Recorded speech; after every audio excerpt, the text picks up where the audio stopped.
moderator nor Reverend Robinson that we want some kind of agreement. We want agreement by which we can live or die. You choose.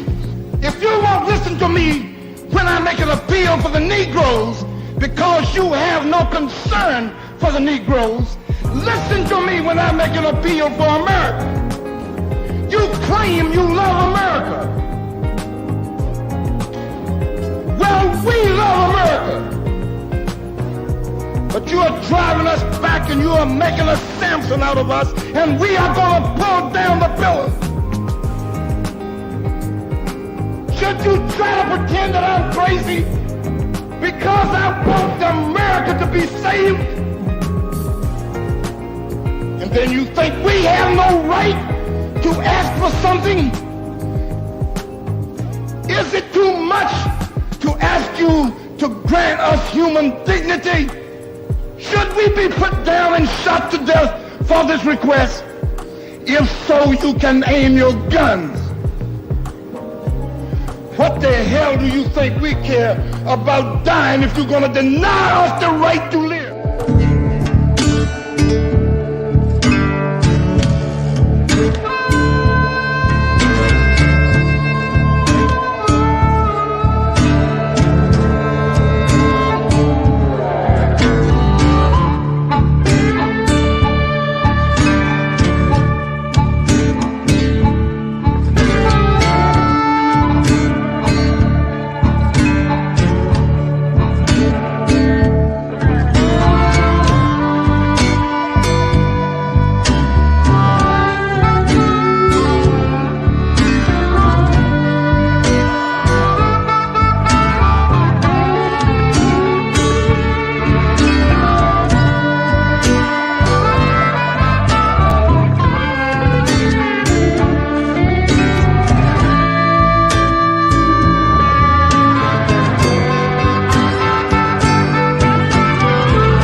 Hey, hello everybody out there. So I'm on, right? Yeah.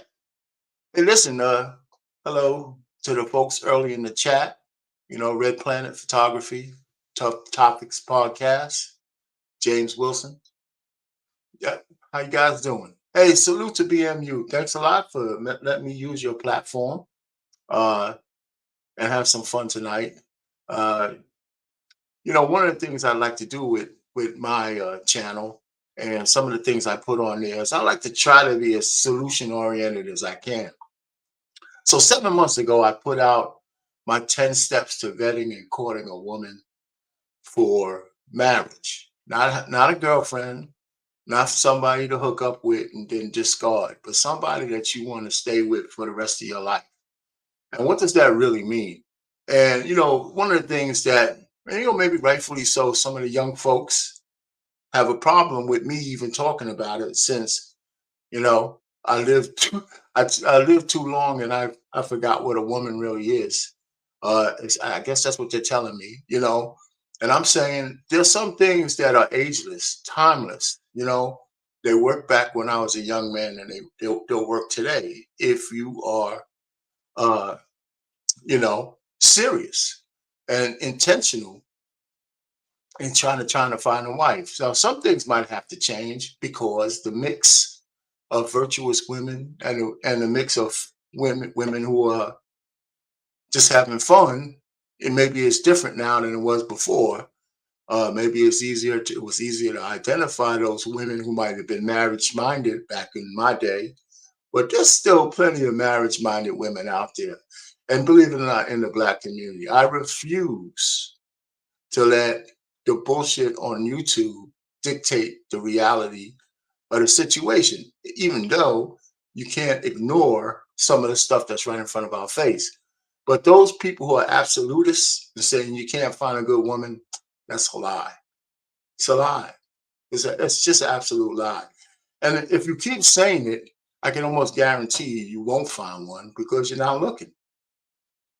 You know, you're not looking. So we're going to explore my 10 steps to vetting a woman. And there's a couple things. Now, there's more than 10 steps, right? Or 10 things to look at. However, you know, I just pick 10, and some of the stuff when we start to chop it up, if you have some other ideas, I have a miscellaneous on my list as well. And so we can go with the miscellaneous stuff that I didn't cover in depth, and we could chop it up, whoever's on the panel.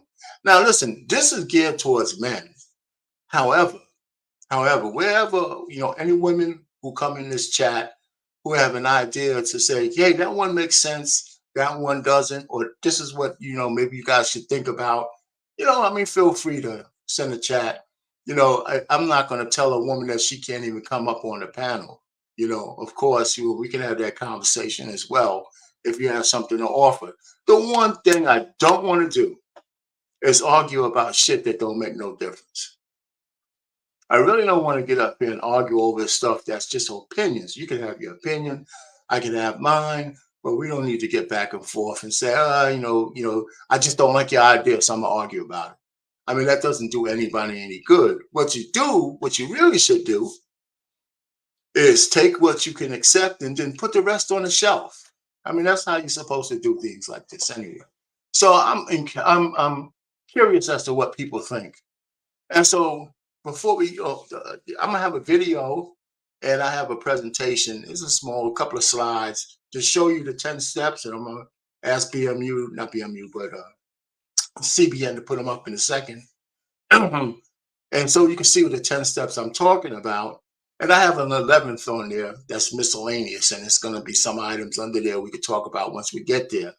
Now, I'm not going to spend an inordinate amount of time on each step, or else we'll be here all day. And then I got a couple of definitions I want to talk to you about so we can level set what our conversation's about. Okay? So, and even this little monologue is not going to be that long. I don't know. Put a one in the chat if everybody can hear me. I don't know if I see some stuff going on, but if y'all can hear me, put a one so I can know I'm at least making a little bit of sense up to now. Because I'm still getting used to just talking to the screen. Okay, that sounds good. Sounds good. So, without further ado, what I want to do is provide a couple of definitions. We're talking about vetting, and we're talking about courting for marriage. And then I'm gonna talk a little bit about that. And then I'm gonna ask some people if they're ready to come up on the panel. Whoever's here wants to get on can get on. And then I have a little video that I want to show. It's a short video. It's a man and a woman talking, and he's thinking one thing and she's thinking another. And it's enough to chop it up after I go through the definitions and a scenario I'd like to share with you guys. I'm gonna try to make the scenario as fun as I can. Might be a little racy, but I'm gonna try to keep it as clean as possible. All right, so definitions. Definitions. One, vetting. What is it to vet? Right? What is it? And in the context of what we're trying to do, yeah, you're gonna throw that up there. Great. The next page, next chart. There you go, right there. This sister is so fine. I tell you, I see her, and she was on this Netflix special, and I had to get a picture of her. And this is for all the chocolate sisters that say, people don't like chocolate women. Let's kind of start putting that shit in the back burner. She's fine as hell, So anyway, you can make it a little bigger again so I can read it, this way. CBN. Anyway, what is it to? Yeah, that's cool. What is it to vet? Everybody can read this thing. Vetting is the process of thoroughly investigating an individual, a company, or other entity before making a decision to go forward with a joint project, partnership, and what I put in here, or marriage. That's the context that we're talking about. I think that's straightforward. I think that's straightforward. I mean, you got to be intentional. You're doing an investigation. And this one, I'm coming from a man's point of view, but women should be doing the same thing, right? And, we should both be doing that together. So we're vetting each other for marriage. We don't just want to be smashing. We want to put a life together. So how do we do that? Oh, so let's go to courting. Courting is usually the pre-matrimonial period where the couple gets to know each other and engage in a romantic relationship. Okay, I didn't make it up. This, you can go to Google for that. Dating, on the other hand, is a casual affair, and there is no committed commitment involved. Dating partners may not even get into a relationship later on. So this is the distinguish how they distinguish courting a woman or a man to dating, right? And we interchange those things, uh, and maybe we shouldn't. You know, people who are intentional should really use the definitions properly so you know where you stand in terms of what your intentions are. So if your intentions are to court as opposed to just smash, you need to know that, right? So yeah, I'm gonna be real quick. Think about the Cheesecake Factory lady, right? She said she used the word courting, and I threw up a little bit in the back of my mouth.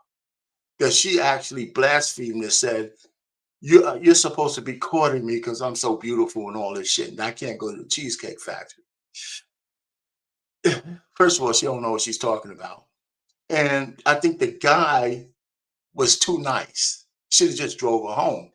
So, because I'm saying that if you think you're gonna tell me where I'm gonna take you to like a $500 a plate, I mean not a plate, but a night restaurant, so we can so-called get to know each other, you got another thing coming. Guess what I do? And this is crazy. I might just say to you, hey, listen, why don't I just give you 300 bucks and we can spare all the bullshit and just go rent a room. This way, your half of the meal, the 300 bucks, I might as well just give it to you so we can get busy.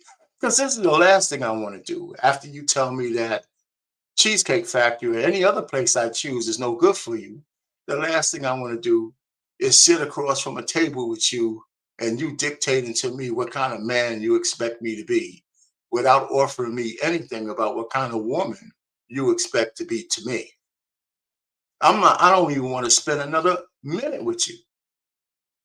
You know what I'm saying? Not if I'm looking for a wife. You've just eliminated yourself by not getting out of that car. You know, and that's how men need to be. Intentional. You don't have to be nasty about it. You don't even have to make that proposition I made. But the point is, why waste time? There's no way you're going to convert any a person, and for a man for that matter, anybody thinking that way into somebody you would want to marry for a long-term relationship. You know, so this is one of the things I did when and this is anecdotal, when I met my wife. And I've said this many a times on these panels, and I mean it. Around 5 to 6 months before I actually met her, I stopped trying to smash women. I stopped because I was looking for a wife. I stopped if a woman didn't fit the criteria I wanted to have a long-term marriage relationship with, I said, why open up a door on a sexual encounter just so I can get my rocks off? I stopped doing that. And it cleared my head so I could actually see the woman when she came into my purview that was right for me. And my head wasn't clouded with a couple of women in my orbit that I was sexually involved with when I found her. I don't think that may not work for everybody, but it worked for me. Okay. And I'm gonna show a video that might kind of put that into perspective, and it's actually in a little while. So there's a there's a there's a transition before you get to ground zero. Put it back. Before you get to ground zero, put it back. I got one more story for you, and I'm gonna try to keep this light. Just think about it, and this is for the men. This is for your men out there, because there's a transition that you have to have. So cue the scenario. You're still fooling around. You want to get married, but you're still fooling around with every woman that comes into your orbit just because you don't feel like being horny, right? So how can you tell the difference between whether one of those girls is good enough for you to marry from just another chick you want to smash with all that clutter in your head. So you got to have a certain level of discernment there's a certain level you need to get to where a woman's sexuality is not the top of your list. That's what I think, right? There's got to be a point where you're saying, what's more important to me in a relationship than the fact that this chick is pretty and she might have good bodies? That's what I'm thinking. You got to get there. So here's the scenario. You have a chick, a woman, a beautiful woman, nice girl, the top of the line you could possibly get for your level. She's willing. She's in your house. You're getting ready to smash. She just took a shower. She's all clean. She's beautiful. There's steam rising off the box. She's evaporating all the water vapors around it. You'll start to fool around a little bit. You're getting her ready. And you're getting ready to go ahead to town. And she says, and you stop and you want to put on a condom. And she says, no, I want you to do raw. I want you to be raw. And you look at her and she says, if you put on a condom, we're not going to do this. And here's the thing. A lot of men don't, nobody says this, but there's a lot of women who want raw dog. And they just the men. There's some women who refuse to let you put a condom on if you want it. So here you go. You have a decision to make. What kind of decision do you make? What kind of decision you think most men make? So you got to get to the point where you say, okay, honey, if I can't wear this condom, put your clothes on and I'm taking you home. And if you could do that, you have crossed the Rubicon to discerning manhood. Because for men, turning down box is one of the hardest things men ever did. And there'll be some men who tell me that's not true. But literature, the Bible, and all the experiences in your life tells you it's exactly true because we have no shortage of men who fumble the bag over some box. Throughout the Bible, throughout history, throughout sports, there's no shortage of examples. We don't even have to go through them. You either believe me or you don't read no books. Okay? So once you get that level of discernment, you'll realize that when you start looking for a wife, her sexuality, though important, is not the most important thing. Does she respect you? Does she respect you? Does she trust you? Is she exclusive to you? Right? Does she provide you access on a validational basis and not just a transactional one? Right? Every time when y'all have relations or sex, do you have to leave trinkets on the table or give her a gift bag? Or is she just as happy to have sex with you as you are with her? Because if you don't transition from all transactional, you can't marry her. You know why? You can't marry a woman who's completely transactional with sex. Because it's just a matter of time, brother, that she's going to use her sex as a weapon or a reward. And neither one of those works in a marriage. Neither one of them. And you got to be there to discern what the difference is. So that's just my thing. So you vet a woman for marriage.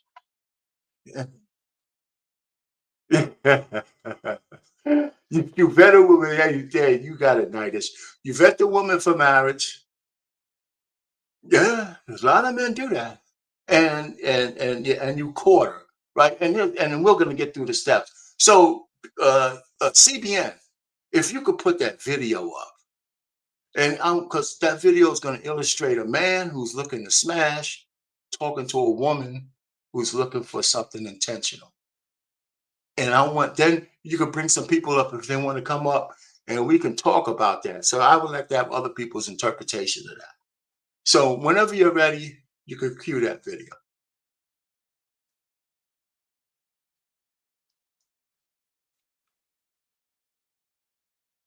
I don't have sex out of relationships. How do you get into the relationship? Through conversation, through getting to know someone. And then you don't try before you buy it? I don't try before I buy. We're getting to know each other, yeah? Yeah. I want to put all my intention into you. But after a while, once we're talking to each other, you got a duty of care to look after me. You know what I'm trying to say? That I've got needs and stuff. 100%. I believe that. Exactly. I have got a duty of care to look after you. Yeah, so when if you're you're my man. How do we get there? Through maintaining a healthy relationship together. So before we're in a relationship and we're just talking and just dating and stuff, are you cool with me sleeping with other people? Absolutely not. So you want me to go on a quest of celibacy while I get to know you? Yes. This is ridiculous. It's just showing your loyalties and your commitment. Why do I need to be loyal to you? I don't even know you like that. We're getting to know you. Yeah, because you want to make it something. You're trying to pursue something with me. There's no jeopardy there. So if you gave me something, that would make me... Want to stay? No, not want to stay, but take away the distractions. Forget about everybody else. But this is what I mean. Mentally train yourself to not be distracted so that you can focus on one person and maintain your energy there and loyalties whilst you get to know them. But I want to have sex. Yes, so graft for it. Nothing easy should come that easy. Someone giving you their body should not be that accessible. What kind of graft are you talking about? Like, what kind of graft is that? I have to be your boyfriend. Like, that's a different kind of graft. Not just get to know you and be cool. You're trying to tell me graft till I'm being your boyfriend. You have to make that initial commitment, because why am I going to give myself to you and then you say, well, actually, it's not for me the next day? Hey, CBN, do me a favor. Play that one more time just for everybody. Just give it a couple of beats and just play it through one more time, because I think it's a lot there that needs to be looked at more than once. I don't have sex out of relationships. How do you get into the relationship? Through conversation, through getting to know someone. And then you don't try before you buy it? I don't try before I buy. We're getting to know each other, yeah? Yeah. I want to put all my intention into you. But after a while, once we're talking to each other, you got a duty of care to look after me. You know what I'm trying to say? That I've got needs and stuff. 100%. I believe that. Exactly. I have got a duty of care to look after you. Yeah, so when you're my man. How do we get there? Through maintaining a healthy relationship together. So before we're in a relationship and we're just talking and just dating and stuff, are you cool with me sleeping with other people? Absolutely not. So you want me to go on a quest of celibacy while I get to know you? Yes. This is ridiculous. It's just showing your loyalties and your commitment. Why do I need to be loyal to you? I don't even know you like that. We're getting to know you. Yeah, because you want to make it something. You're trying to pursue something with me. There's no jeopardy there. So if you gave me something, that would make me... Want to stay? No, not want to stay, but take away the distractions. Forget about everybody else. But this is what I mean. Mentally train yourself to not be distracted so that you can focus on one person and maintain your energy there and loyalties whilst you get to know them. But I want to have sex. Yes, so graft for it. Nothing easy should come that easy. Someone giving you their body should not be that accessible. What kind of graft are you talking about? Like, what kind of graft is that? I have to be your boyfriend. Like, that's a different kind of graft. Not just get to know you and be cool. You're trying to tell me graft till I'm being your boyfriend. You have to make that initial commitment, because why am I going to give myself to you and then you say, well, actually, it's not for me the next day? I love that, right? Because here's the thing, and I mentioned the difference between a man continuing to smash. He couldn't recognize a woman that he should have shut his ass up for if she was spitting in his face. After 6 months of my celibacy, if I had a woman talking to me like that after looking, I would shut up. I would absolutely shut up and listen to her. And I'd probably take that chance that she don't have a maintenance man coming banging that shit out while she's making me wait. She doesn't look like that kind of woman. I would check her spirit to see if she's telling me and believes what she was. So one question I would ask her is, wait a minute now, are you a virgin? If you're not, then how did those other guys get laid? You know, did you wait for them, or are you going to tell me? And I'd wait for her to answer that. Now, I don't know what she said.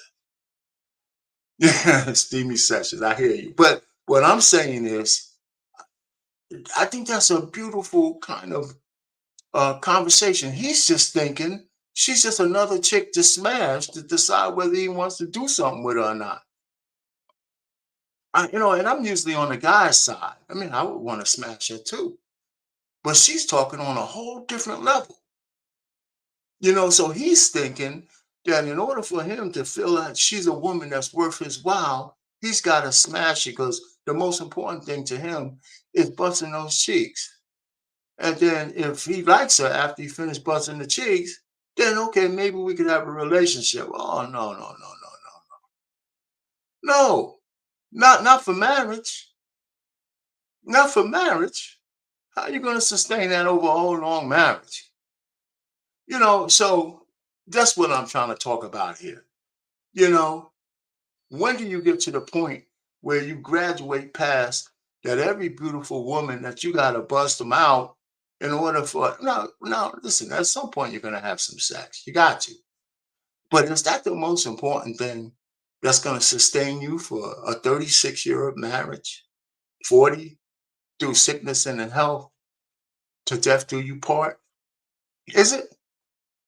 You know, so those are the kind of things. So there's one thing. I'm on this. Hey, how you doing, JT? I'm gonna finish ranting for a second. I'm gonna let you speak for a second. I'm on this the real Precious. Some of you guys might know her from Lapeef, and she has her own channel. And yeah, he'll put me back. Her channel is pretty good. So she has this marriage vow series, and she invited me up with a couple other married couples, and we talk about the marriage vows. And I'm gonna get to that. So we're gonna get back to that. But so that's a pretty good thing. So let's put JT back up and give me, since you're up here first, give me your impressions of where we are so far. JT, put him back up. Are you still there? Or did you go? Yeah, I'm here. Go ahead, brother.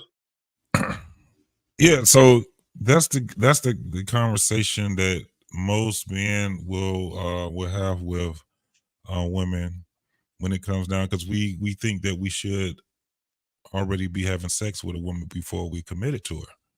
So that's kind of like the culture type of thing that's going on. I think it's a worldwide thing now. And basically what he was saying was that try it before you buy it type of thing. And I mean, at the level I'm at right now, I understand what she's saying 100, right? But is it really? That's my question. Is it really conducive for long-term relationships? Yeah, well, okay, go ahead. Finish saying what. See, because I didn't get from her that she said you'll never get none of this. No, she didn't. She didn't say that, right? And he wasn't even. He didn't even ask her how long he might have to wait. I mean, So because he was so just thinking, I want he you to was saying, commit to give me some bond. Go ahead. I'm sorry. Go ahead. no, that's what he was. His whole thing was, I want to have sex with you. When I see you, I want to have sex with you. And her whole thing was, yeah, you would, once you're my man. And it done got to the point where, dudes used to look at these type of relationships, or at least getting sex, being committed to a woman, at least on the level of being girlfriend or boyfriend. But they're just talking about, this shit is like a handshake. It's recreational. So I still have a problem with it when you really think about it. And I think the problem that I would have with it With is her, but what she's saying, no, or what he's saying. what he's saying. Oh, okay, good. And maybe it's because I got daughters. Right. No, I got them Because too. what is the I got 'em message too. that we're sending to, young ladies when it comes down to this, when they're going out dating? It's okay for you to just randomly have sex with this and that man. One of my things is that just observing what young women are going through when they start having sexual encounters, it end up messing up their life in the long run. One of the biggest things that we have that they have problems with is what? Pregnancy. Then they got to deal with being attached to a guy, especially they just now getting out there having sex with a guy. They getting attached to him. So guess what happens? They end up start going crazy. They start looking crazy as hell. Stalking the dude, cussing the guy out, because now even on that end, they think that because we're, supposed to be committed to each other, I can talk to you any kind of way, and the first thing Right. they want to do is start using sex as a weapon. So my whole thing is, whose fault actually? Well, I don't want to say whose fault it is, but where do they get that notion from? I think it's from men. Yeah. I think it's from men. Well, Because and their own the belief that somehow having a lot of sexual partners is empowerment because now I can act like a man, and it backfires on them. But anyway, but I didn't want you to cut you off. You had some more to say. I was just listening to the brother, and I was listening to her, and she said, "If Mhm, you're my man, right?" She didn't say, "Well, you got to wait till marriage." She didn't say anything. She just said, "Listen, you're going to have to commit to me to some level that makes mhm, me comfortable enough that I know you want to claim me, and I can claim you." And we could be monogamous because he actually asked her, "Hey, well, can I smash somebody else?" Now, I'll give him a couple of brownie points for being honest on that one, right? Or honestly saying, "Listen, while I'm waiting for you to come around, and I'll do whatever I can, but I'm gonna have to smash somebody else." She said, "No, you can't do that because I'm not gonna put up with that." I mean, she's putting out all those virtue signals. Now, let me ask you another question, JT. Do you think she has a high body count? um, I actually don't. I don't know, but No, from I what know you she, don't know. I want you to speculate, but for that little snippet, all else being equal, does she sound Mhm, like a woman who moves that has a high body count? no, That's no, all I mean. We don't know, but her spirit doesn't give me high body count numbers, right, right, you know? And it doesn't have to necessarily, it doesn't give me virgin numbers either, right? Because yeah, she kind of right, intimated she has some relationships before. But right, that's right in the wheelhouse where men are in the West. absolutely. We ain't looking for virgins no more because that's like unicorn shit, right? So, so that's what I'm saying. I thought that was a good piece. And before I get to the list we have, Trey, what you got? Trey Fur, What's up, fellas? what's going I, on? yeah, so I really missed the initial topic or whatever that you discussed because I was, traveling and stuff. So if you can just Oh, give me a little heads up. you didn't see the video? I didn't get a chance to see the video because I was moving around. But yeah, but we can come back to you. Just stick around for a second now. Yeah, I'll do that. All right. What's going on, Red Planet? You saw everything, Hey, right? what's up? Yeah, What you I, think, I man? definitely I definitely agree, my only question will be, do you think that women are more, cutthroat, more into finessing men today? Do you think it's worse, or do you think like what you saw over time, do you think it's about the same? Or because a lot of Oh, guys are getting foodie calls and stuff too these days. oh. Well, listen to it depends on where your head's at. Forget about what the women are. I would say the women of today are more promiscuous than they were before, but it's all relative. I think it's all right. Somebody has something on, but Hey, I think it's Red really, Planet, do you have any headphones, bro? yeah. You might have to have something. You might have something on in the background. Okay, it's just, let me see. He's on a Android, right? You on the phone? Yeah, is it something? Do I need to lower it down or something? Or Well, you need to if you have something. If you have No, YouTube running in the background, you need to turn that off or no, it's something. not YouTube. He's on the phone, and they got a bug. Because right now they have a bug Ah, for yeah, and so the best thing is for um when you're the listening, just headphones. mute. When Yeah, you're just listening, yeah. When you just mute? listening, All right. just mute. Then. Yeah. right, and then when you're talking, you can get off. But just to answer your question, um, I don't want to. The women of today are more promiscuous and they're more chameleons and all that kind of stuff. But that's not who we're talking about today.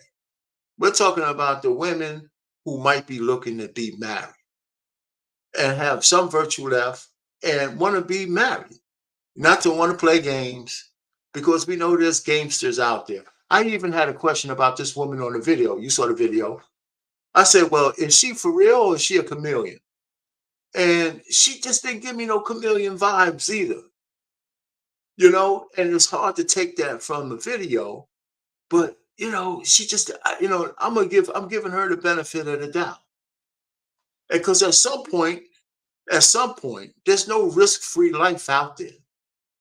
I tell all the young guys, you know, you go through a vetting process, and there's always going to be some risk. That's how life works. You can only mitigate risk. You can't eliminate it. You just can't eliminate it. And so anybody with that theory that I'm gonna find me a perfect woman who's never gonna disappoint me and shit, you know, you might as well just end it now, because that's just not gonna happen. You know, so so you got to do the best you can with the woman that you want to cleave to, and be as thorough as you can, and say, okay, I mitigated as much risk as I can. I want to take the next step. That's all I can say to you. You know, so Ikene, what you got, brother? Yeah, well, with Red Planet, you got any more? I mean, I would say, you know, nowadays, you know, there's a lot of guys that are talking about going overseas and all that kind of stuff. Do you think that that's a remedy for guys now, or do you think you say you just gotta work with what you got here and try to vet, you know, as strong as possible? No, no, no. There's room for all kinds. That's a remedy for the guys who want to go overseas. I don't have no issues with that.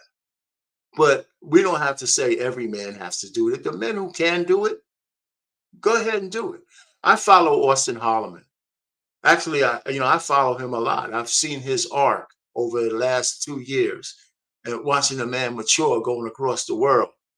And it's a marvel. We need more young men doing that. But do I agree that all is lost in America? No, I don't agree with that. You know, is it tougher? Absolutely.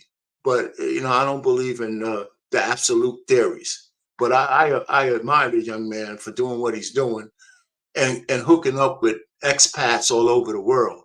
That's some admirable shit. Anyway, but that's my answer to that one. Anyway, Ikene, what you got, brother? Nothing much, nothing much. Where's Black Man Unfiltered? He's around, man. He's around in the background.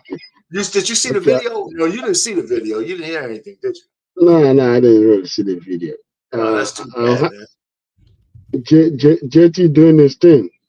Yeah. Do you have anything on the topic? Yeah. Yeah, this is what I got, right? Go. What I'm going to say is this, right? It's good to travel out of US to go find love. But my thing is this: if you're going to put all that money together, then fly overseas and go there and get you a woman, and you're going to have to vet that woman, right? Yeah. You're going to have to find out her family history. Yeah. Know if she can cook, if she can clean, find out the level of her tolerance. You can equally put the same amount of effort here, but without putting the money. You see what I'm saying? Mm-hmm. To vet a woman that is born here, find out if she can actually do the same thing, or if she's raised to be the same woman that you want. But Right. the problem, from my understanding, is this: a lot of people like to go to where they haven't been, or seek for what is not within their vicinity. It's just a human thing. Humans have been migrating for millions of years. Yeah. We've always done that. But Right. what I'm saying is this: there are very, very good women here in America. Yes, they are.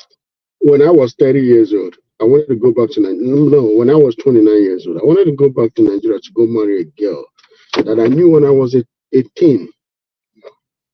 But we had some disagreement, family disagreement. I ended up canceling the whole engagement. Okay. Within months of canceling the engagement, I came across a very beautiful African American girl here. I started dating her. Being a cultural African man, I inquired of her family. I went to her family. I engaged with her family. She can cook. She can clean. She doesn't complain when she's cooking. She doesn't complain when she's cleaning. She enjoyed and still enjoy. She enjoyed doing it, and it piqued my attention because that's exactly what I'm looking for in Nigeria. So what I said to myself, why would I go spend thousands of dollars going to Nigeria to go marry a girl that I'm only going to be seeing maybe like a couple of weeks in a whole year until she comes over here? Whereas I can just marry or be with this one here until we get married. You see what I'm saying? Yeah, So no, I do. I ended up doing the latter and never regretted it for one day. Well, So that's good. Go ahead. Land the plane because I want to read the super chat. yeah, so what I'm saying in total is this.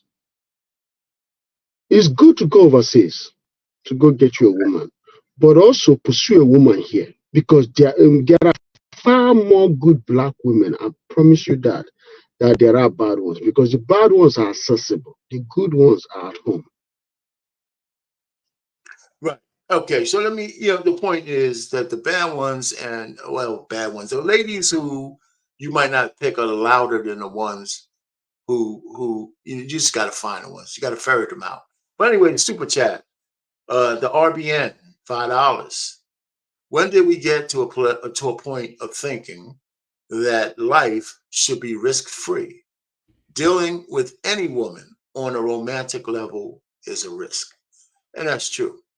And you just got to mitigate it. And hopefully, when we go through some of these 10 steps, I will give you some ammunition to mitigate the risk.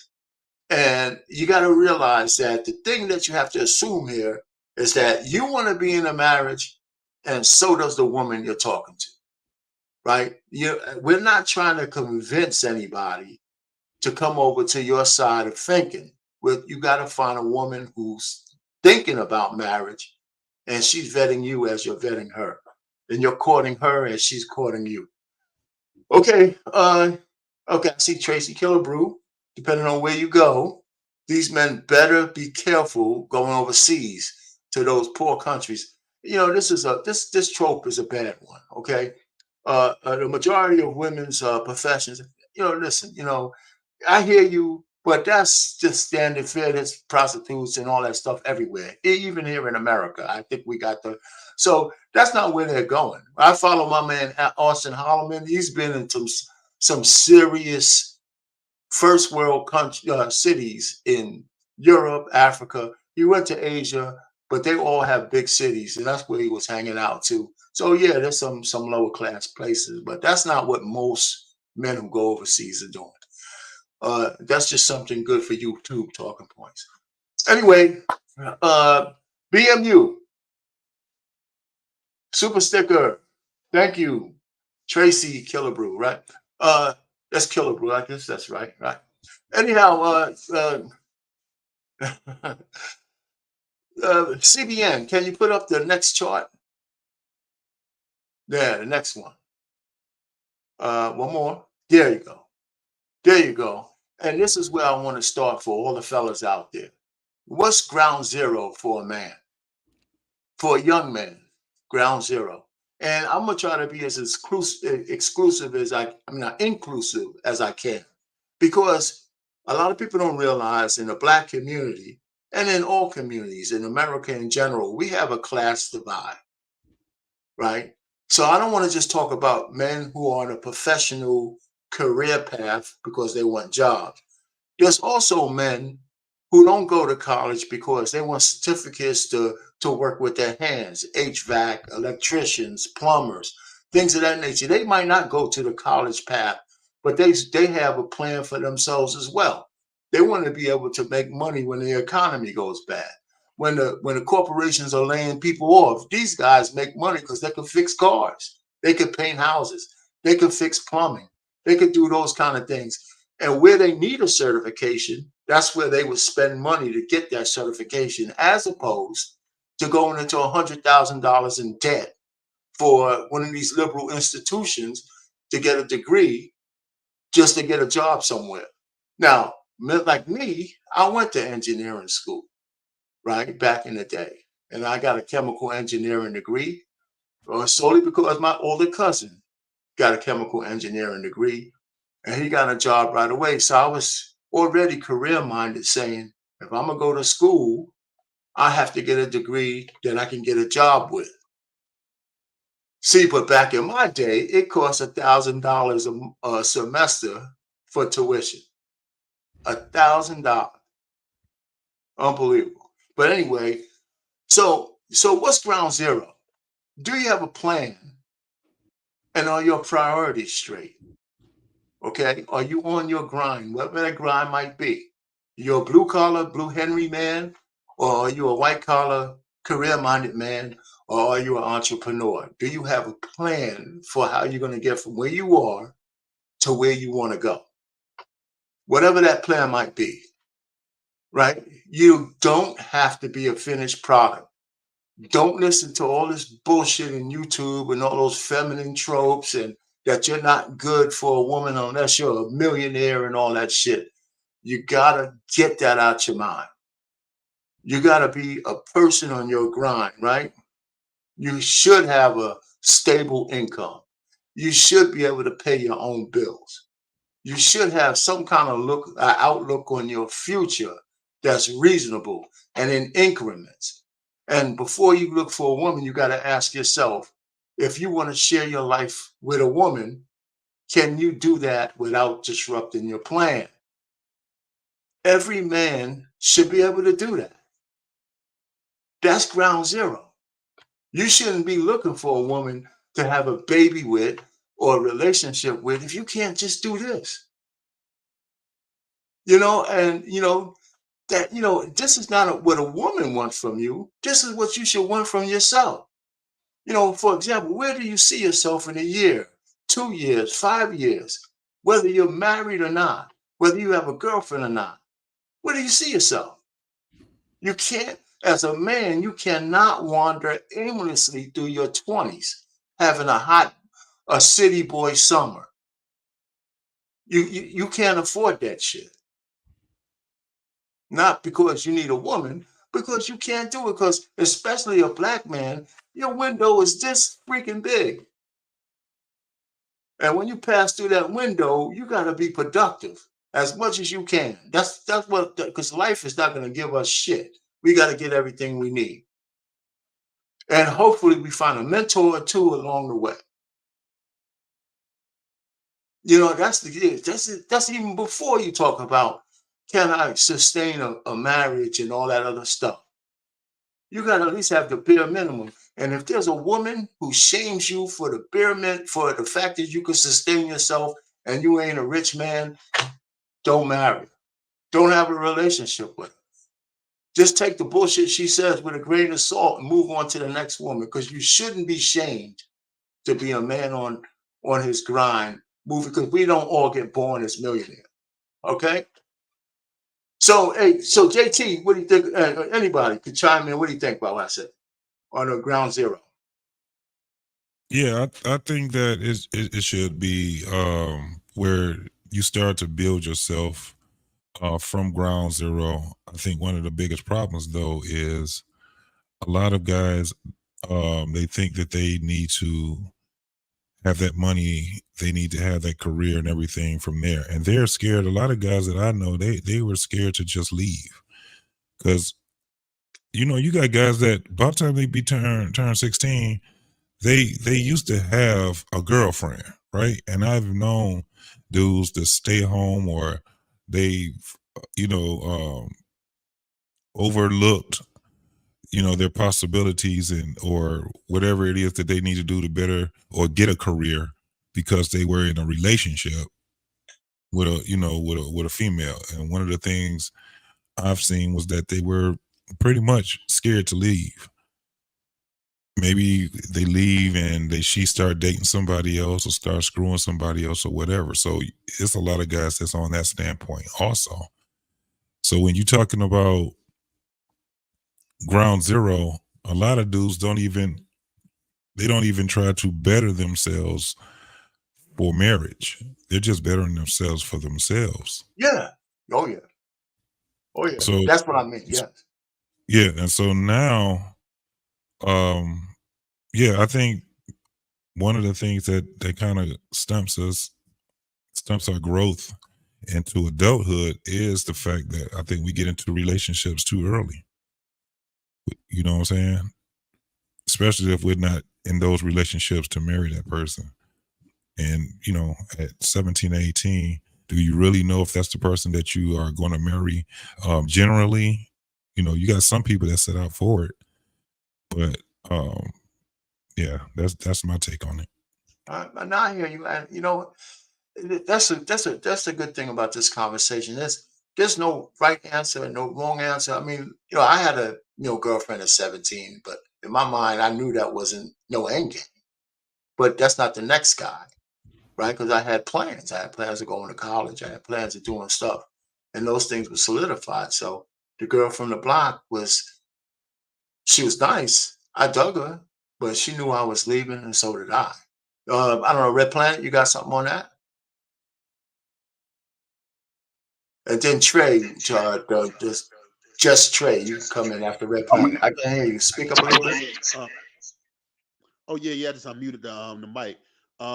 Yeah, I mean, you know, it's different situations. I think now, you know, uh, women see so much, you know, people, entertainers, and all these people with all this money and stuff, and then, you know, I think these women like to compete, so they put that pressure on the guys too. Like, you got to have this, you got to have that. You know, they put that pressure on, you know, because, you know, a lot of women, they like to compete with each other. Even if they see you with somebody, they might, you know, try to show off because they, you know, they trying to compete with your girl or even your friend or whoever that you're with, you know. So I think that's what's putting a lot of pressure probably on young guys these days. You know, they you know, kind of mixing fantasy with reality, you know. Yeah, well, yeah, there's nothing you can do about what she's doing, but you always got to have, you can only concentrate on what you can do, right? You know, some women are not yours. They're just yours for the moment. Anyway, Trey, not you, Ferg, but the other Trey. What you got? You just came up, you know, so. Yeah, go to somebody else. I just got here. Okay, cool. Trey, go ahead, Trey, Ferg. Go ahead. I mean, I everything that you all said, what I heard from you and JT, you know, it's been what I've been saying as a young man.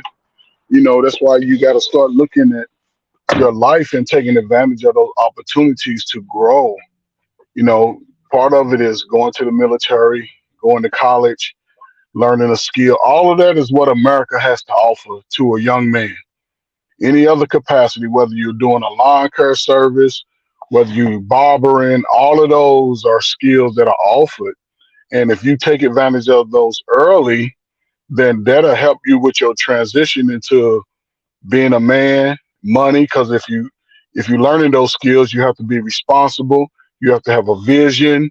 You have to have your anger under control. You have to have your communication skills under control. All of those things will contribute to being a young man. And if and the problem with, and JC says something about relationships, I don't think it's so much the relationships. I think it's sex too early.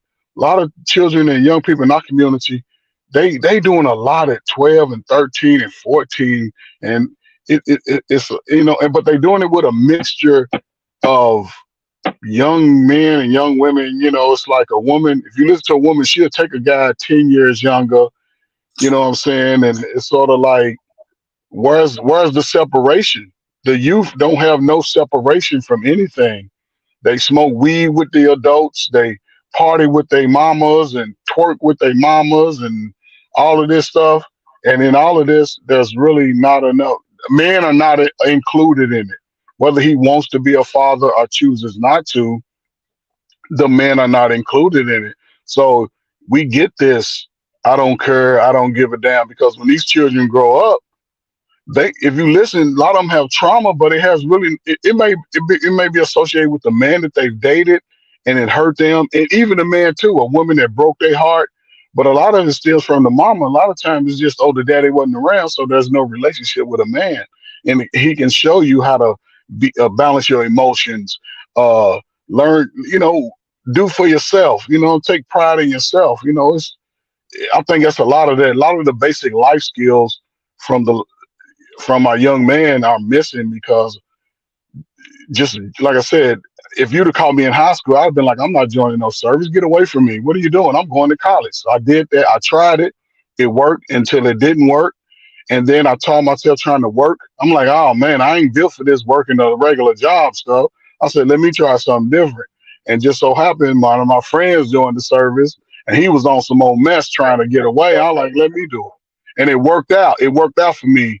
You know what I'm saying? It helped me go to college and you know what I'm saying? It helped me gain skills that I never would have gained if I would have just stayed in my neighborhood. So I think it's a lot of men just take advantage of that. Stop listening to the plight of these women. Go see the world. Go meet all these. You know how many beautiful women in all these other countries, and you can pick and choose, and you can be a whole guy. You know what I'm saying? Come back to America, the same women go chase you. You know, they didn't want you, Mike Jones. You know, so I think we Okay. can. I think we. So let's do this though. And I hear you, Trey. Hold on, Arpain. Hold on. Black David, can you put that that last slide up? Yeah, ground Training zero. to see it. Ground zero, right? Yeah, the ground zero one. Yeah, so real quick, and you can go, Jay-Z, when he puts it back up. One of the things I want us to do here is I understand the issues, but here's a couple of assumptions we have to make to just keep this going. Is that we got men who, at some point, regardless of how they got there, how I got there, how you got there, that we got to a point where we do have a plan. Do we recognize one back, CBN to ground zero? Then we'll get to the key element. Jay-Z, so JT, you had something else you want to say on this chart? No. That was for Trey. Trey wanted to read it so he can get the gist of what yeah, since the ground zero. Oh, Trey, the regular, just Trey. Yeah. Trey coming to Trey. Well, anyway, the regular Trey.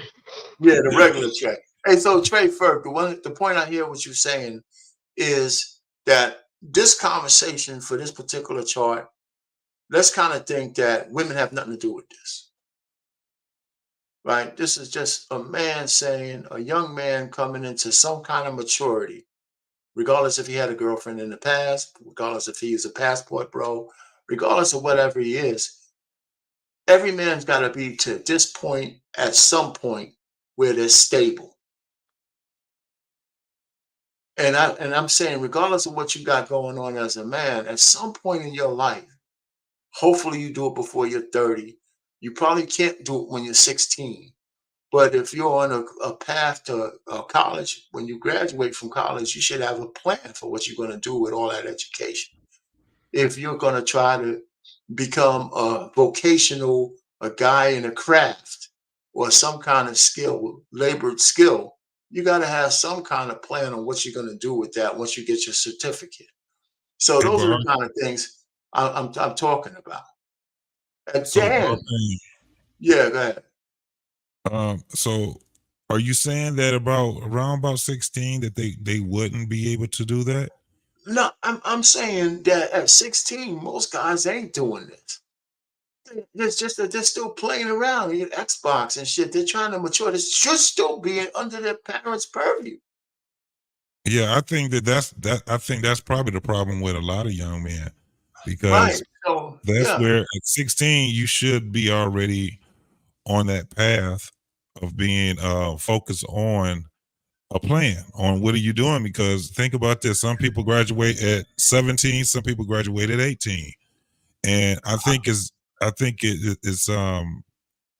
non-conducive to a young adult when they don't know what they're doing until they get out there. That's crazy, because remember how when we was in high school, that was the purpose of having a counselor to get you on that board, whether you're going to go to college, whether you're going to go to the military, whether you was going to work, VOTEC, if you was already going to plan something, doing that. Because by the time you get to graduation and you don't know what you're doing, a lot of times you end up hurting yourself. I agree with that. I agree with that.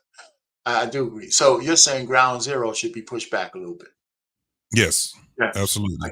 I got you. Yeah. I don't disagree, because when I was 16, 17, I knew I was college bound. I knew I was going to college. That was my plan. I was doing everything to get there, even trying to get good grades. Yeah. So, anybody wants to go next on this? Because I want to get to the list after this. Anybody else on this thing? Just Trey? Yeah, ground, yeah, ground zero, ground zero, ground zero. The thing is this, right? I'm reading at what Easy Money said. He said that telling all these men, huh? No, go ahead. I was going to get to that, but go ahead. Oh, okay. Telling all these men to get on their grind can be also dangerous to the society, and then it's going to make these guys want to control women. It's But ridiculous. also, what I'm going to say in response to that is this: to Easy Money, a man has to maintain control of his family. You see, telling a woman to implement your program as a father of the house, asking a woman to raise your kids the way you want them to be raised, in America and the West, is called controlling. A man has to have a house. A man has to have a job to bring a woman into it. A man has to have a program on how he wants his family to be run. He has to have a program on how he wants his children to be raised. He has to have all those programs filled out and given to the wife to then make it happen. Her job as the CEO of your company is to implement your vision. You, the owner, you're not the CEO. She's the CEO. She implements your program. That's why we marry. That's why we have kids. But so Easy Money has to understand that that it's very, very necessary that a man has something, has a job, a man has an income, a man has stability before bringing a woman into it. You cannot start building a house without first creating a foundation. That is disastrous and detrimental. Well, look at the comment he has up now. I don't even have no idea where you coming from, Easy Money. Because what's your alternative? Just guys being chaotic and just holding their Johnsons, walking around the street with their pants sagging? What the hell are you talking about? I mean, this is ridiculous. Yeah, and first of all, I don't believe you believe this.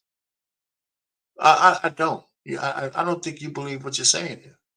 You should come up here and defend it. I don't even want to talk about it anymore. Trey, you got something to go?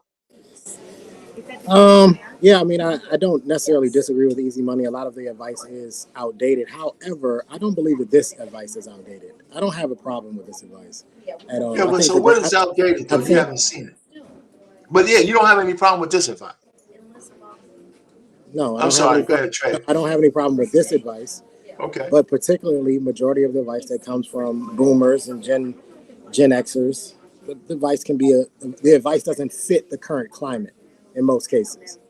But this particular piece of advice, I don't have an issue with. I think that as you're growing up, I just had a conversation with a 24-year-old who's getting ready to join the Marines, and this is essentially the same advice I gave him. Don't worry about the women.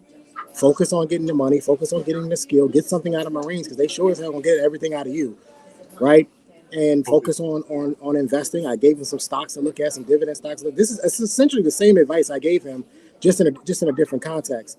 So I don't necessarily disagree with this. There is some advice that's outdated, but I don't think that this is outdated. And lo and behold, I actually agree with Ekene in the sense of you do need to have a foundation. You do need to have something to bring a woman into. Bringing her into nothing causes her to feel as though she needs to be hyper independent and hyper masculine, and only is going to cause problems deep in the long run. So this particular ground zero advice, I agree with. I don't have an issue with it at all. Oh, so a boomer actually said something. Holy shit! I was about. Oh man! Well, my uncle's got a 66 Chevy that starts up every once in a while too. So all right, next it happens. shot, man. next chart, man. CBN, next chart. So we can finally get to these 10 steps and we don't have to spend as much time. I just wanted to get this groundwork out of the way. The first one, and the key element, KE1, non-secular literature, that, recommended, for religious couples, right? One of the things I think about, and I'm going to be real fast, is that I don't believe that people get married today believe in the marriage vows, right? I think people, this is maybe where Easy is right. And I don't think it has anything to do with capitalism, but it might have something to do with the times that we're in. Because you don't have to, you can have a secular marriage. You can go to the justice of the peace and say the same vows to some knucklehead who could marry you. And you could say it to the woman, you could have a witness and you could be married, right? But does that kind of marriage, is that conducive to actually understanding what the vows are? So one of the things I talk about when I say a non-secular marriage is if you're a religious person and you believe in God, not just people who are playing religion on Sunday. When you say the vows, it's not just a commitment to you and your wife and to your family. You're making vows to God that you're going to honor your marriage from to having to hold all the way to death do you part. And the reason why I make this analogy to like the Costa Nostra, right? If you're a mafia and you become a made man, you can't leave that shit unless you're willing to die on your way out. So I'm just saying, for even that crazy thing, there's a life commitment. So when you get married, it's a life commitment. And even in religious New International Version, devotional Bible, there are outs to marriage. There are things that even in the most religious marriage, you can get a divorce for, but not for bullshit like happiness, like Tia Mowry, right? So I don't think that's outdated information if you're a Christian, right? Because Christianity's been around for 2,000 years, or thousands of years. One of the problems with it is they try to become modern and people are leaving the church because there's some hard truths that you're not supposed to change. So that's my take on a non-secular marriage, that there's a Christian marriage. And here's a couple of things I'm gonna move on. One, you go over the things in any kind of marriage because there's a secular corollary to everything that's non-secular in the regular world. But if you and your chosen spouse are Christians, I think it behooves you to find a married person who's an expert at interpreting what those vows mean, and be willing to have some kind of counseling on what it takes to live to the vows. You can't marry a woman, and I don't want to blame this on a woman, who was in that video where she couldn't even say for richer or poorer. She couldn't say love, cherish, or obey, right? And whether you agree with the obey or not, that's just secondary. But what I'm saying is she couldn't even say the vows. And I don't blame that on her. I blame the minister and who counseled them should have never allowed the wedding in his church in the first place because she's not ready. And the man, he ignored all the red flags because this woman it's not even close enough to him to commit to the vows. How are you going to marry a woman who can't even commit to saying the vows to you? And those red flags she gave him and he ignored them. And now I think they got divorced in 2 years or some shit like that. And this whole statistic, and I'm gonna shut up on this one, I'll let y'all guys speak. The statistic that women leave marriages at 80% and all this other, whatever that number really is, it's that high because half of those marriages, and I say half, it could be any other percentage, probably shouldn't have happened in the first place. A great deal of those marriages shouldn't have happened in the first place because either one party or the other wasn't ready for marriage because we just too cavalier with this shit. So that's my key element number one. If you want to get married, you got to find a way to believe in the vows and be willing to commit to them for a lifetime. Anybody can go next. Arpain, so do you think that going forward that these weddings that they have now, that they shouldn't even be saying vows? No, Do you I think don't that believe they that. should? No, I think the vows should be reinforced. So, how would you propose the vows be reinforced? I think the people who get married should have some kind of vetting process where they actually can actually say to each other that they believe in the vows, and that when they take them, they're serious about it. That's what I believe. That when your So, woman and you talk about those vows, it's not just words. You right, know, I'm so saying, but should there be a consequence? like what? What kind of consequence you talking about?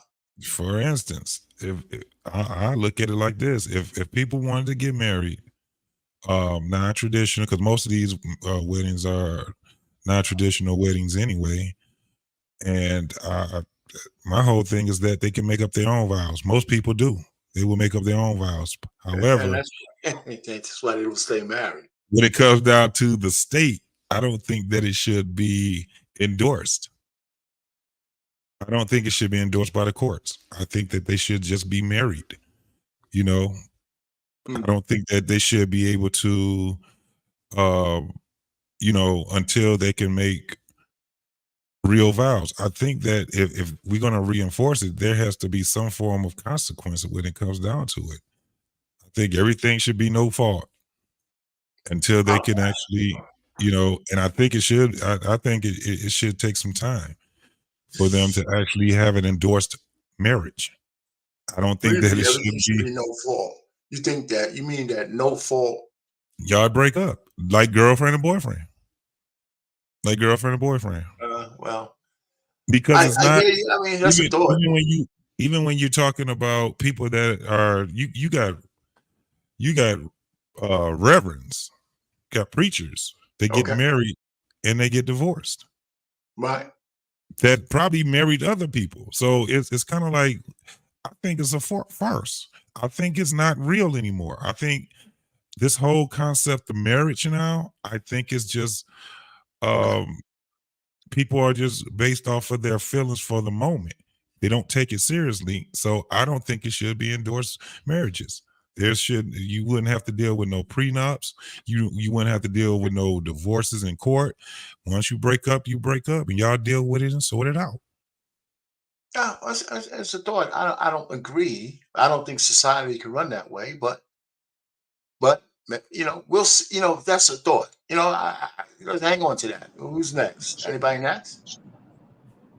So, bro, Payne, are you Yes. saying that when it comes to marriage and the vows, that then the vows should be held to the traditional vow ceremony where you say those specific words in the wedding? Are you saying that? Yeah. Yeah. I said if you get married in a justice of peace, I think that's more aligned with what JT's saying. I'm saying if you say those vows in front of God and you're a Christian, you should there should be some weight to No, them, at least no, spiritually. no. That's what I'm asking. Yeah. I think you should have a Right. spiritual That's what I'm commitment. asking. So you said right, Yeah, yeah, but okay. but Go ahead. isn't That's that the question. Yeah, subjective to the individuals pretty of much? course. Of course. No, I'm just saying, That's isn't that sort of subjective to the individuals who are getting married? And it it to, you can't say whether it's a problem or not. You know what I'm saying? But I do agree that it should be some form of even in G's point that when people get married, there should be some form of, it's almost like accountability to the marriage. And if doesn't meet those standards over time, then you just pretty much in default based on the legal aspect. Like, okay, if somebody tries to leave after so much and you didn't really abide or come with the original vow set, then you just walk away with nothing, pretty much what you came in with. yeah, okay, yeah. I know. I hear all of that, and I don't see how that's going to make anything less complicated than it already is. No, but what I'm trying to say is you're saying that by tradition, we should stick to those tradition vows, Right. and the state should uphold that. No, I didn't But say anything about the state upholding it. no, I'm saying that no, you should uphold it as an right. But even individual. for a guy that doesn't, you're saying even for a guy that doesn't, but isn't that subjected to those guys because these guys are committing to this style of marriage Yeah, I through the mean, but state. They having yeah, vows and everything. So, now forget about the and state. When the vows that are important, even if you say it to the state, I think that's less meaningful than when you say it inside a church to God. So you have to make a decision that you're going to live towards the vow. It's not the state that keeps you together. It's your commitment, your choice. And if you make a choice to marry a woman and you don't have a real reason to leave her other than you want some box from another woman or you just tired of her, you should remember your vows.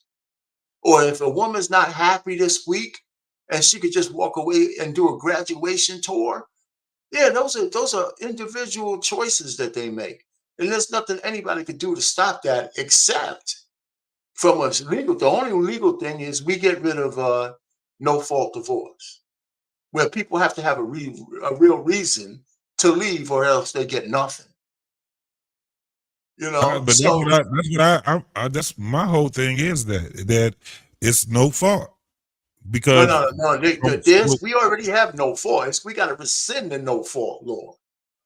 The no fault well, that's law what I'm means that saying you can because walk away without any consequence, right, but right? how many states have no fault? Every It's state. very few because you still can No, get there's still some form of suing someone, right? no, no, For no, no, instance, no, no. No fault is in no fault divorces across the country. We got to rescind the right to leave with no fault. If a judge, people ask you why you're leaving, and they say, "Well, it doesn't matter why you're leaving." That's no fault, right? We need to rescind that law where a woman or a man could walk away without reprisal, right? I isn't it mean, we need to isn't it rescind that. still No, that's irreconcilable no, differences? right. No fault means that you don't have to prove fault. That's why I'm saying you don't have to Yeah, prove fault. you You don't have should to. If have you're to. saying You somebody should have cheated to. on you, you don't have to prove that they cheated on you. Yeah. You can just Well, say you're they right. cheated on me. Right, But anyway, but so okay, go go ahead. ahead, JT. No, I was saying that even in no fault, there's still a lawsuit that incentivizes women to leave. It doesn't really incentivize men to leave. Yeah, well, it could if the woman's the breadwinner. The only reason why it incentivizes women is because men are usually the breadwinners, and they come to a realization, shit, I can have the money without the dude, And now that women are making money, some millions, guys can make that same choice. They just don't, in general, not Yeah. at the same rate. So, but let's not get stuck on that one. Let's go to number two, unless there's anything else. Number two, key element number two. Okay, what's your physical standards, right? And every man has some physical standards that he wants for a woman, right? So, and women nowadays want their men to be as pretty as them. But back in the days when guys could be ugly like me, women didn't have the standards that high.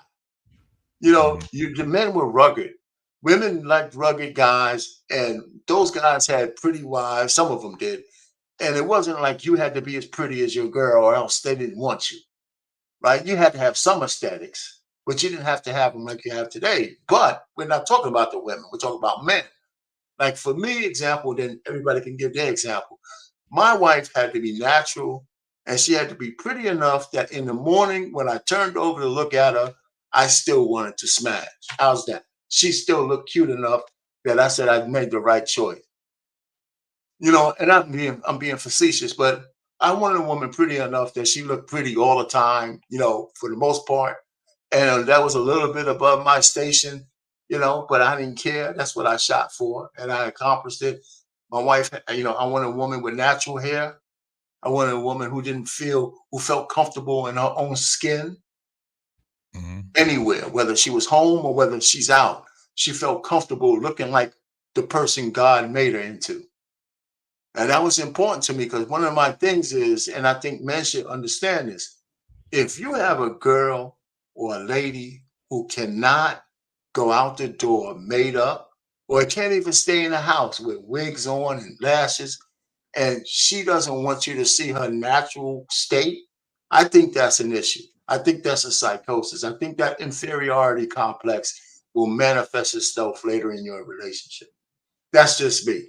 That's my opinion. And I think that's a red flag that some men can live with. I couldn't. And anybody can go next.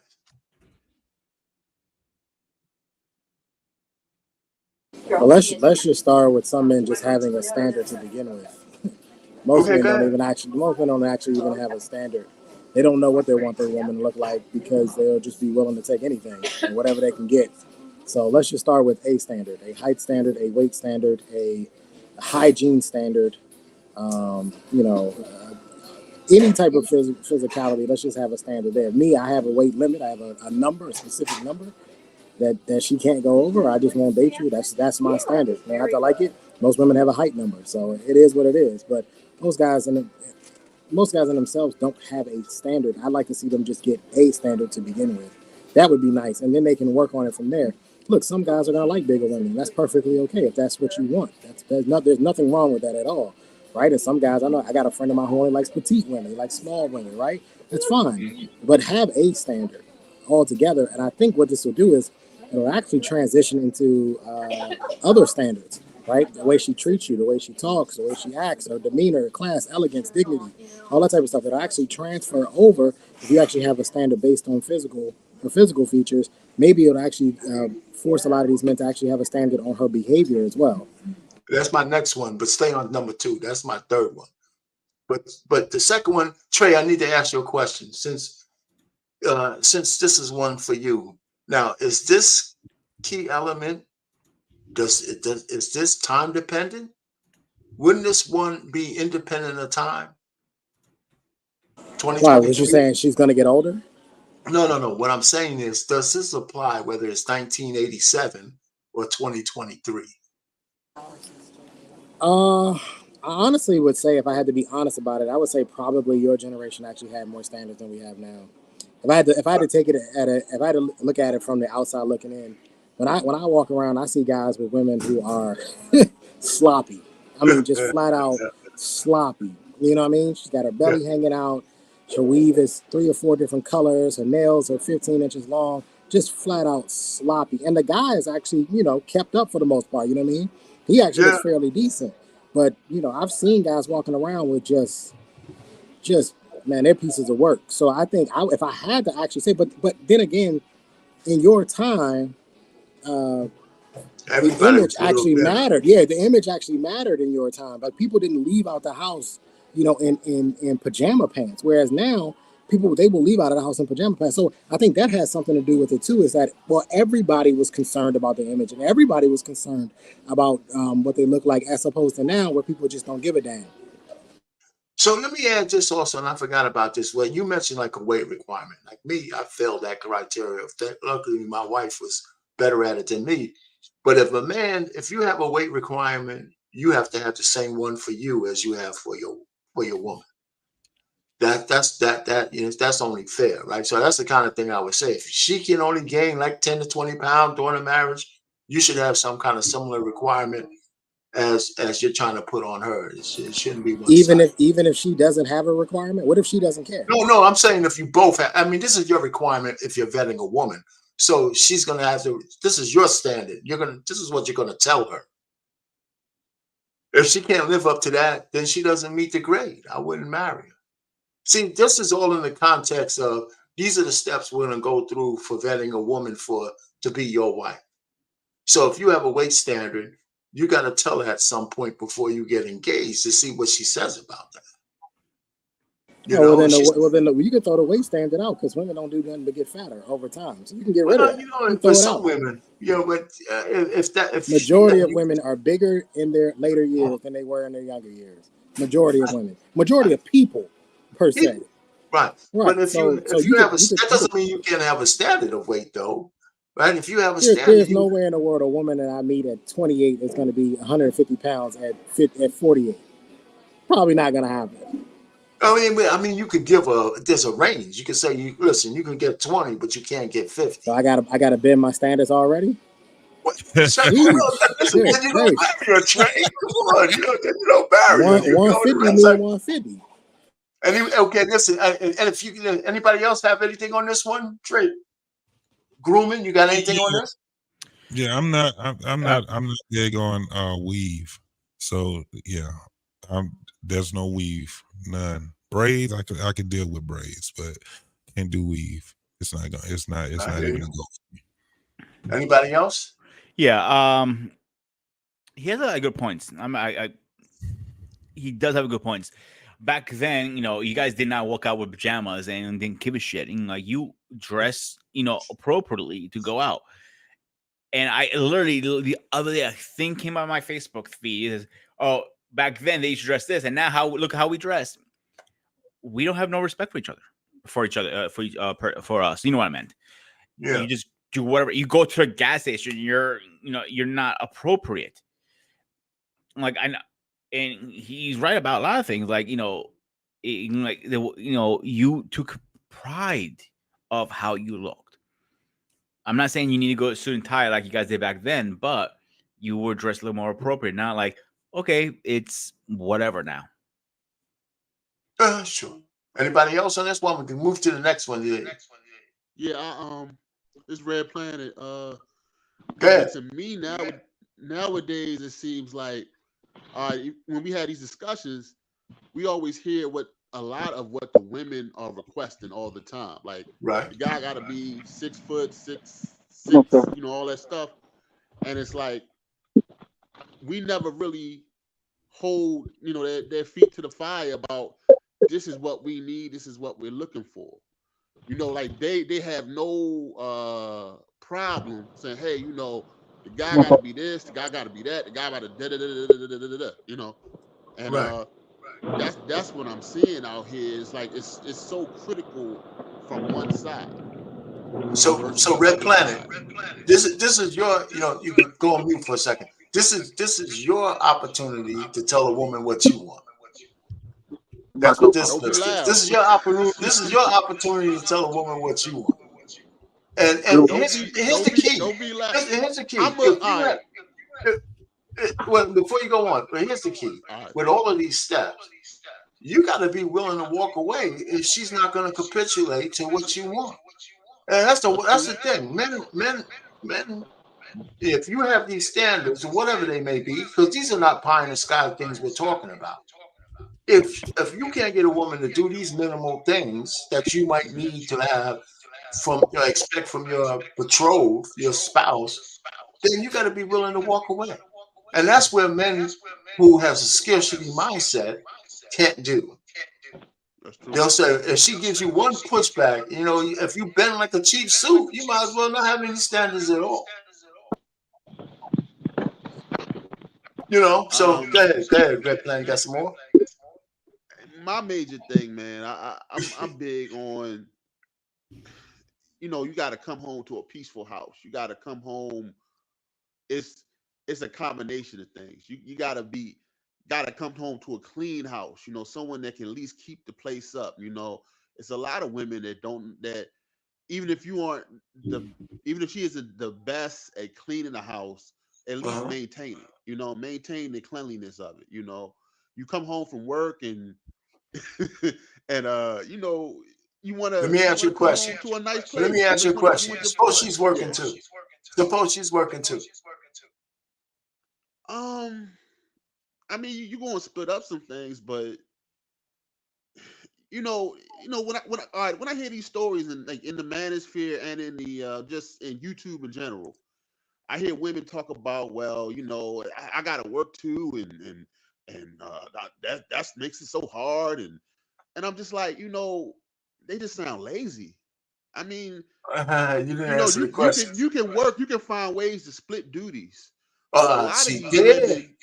There you go. Not saying all women, but a lot of these women, they're lazy, man.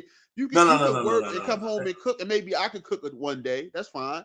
Or you can work to maintain a place. But it's a lot of these women, they don't want to do nothing, man. Brother Red Planet, you keep focusing on the least of these. We're talking about when you said the key word, right? About you have to negotiate what the new settlement is in your crib with your working wife, right? So if you can't have her out there for 40. You got to go on mute for a second. You can't have Okay, her my out bad, there bro. for 40 and 50 hours just like you and expect her to be the sole person to clean the house. You just can't do that these days. You never was really supposed to be able to do that if you have her toiling just like you do.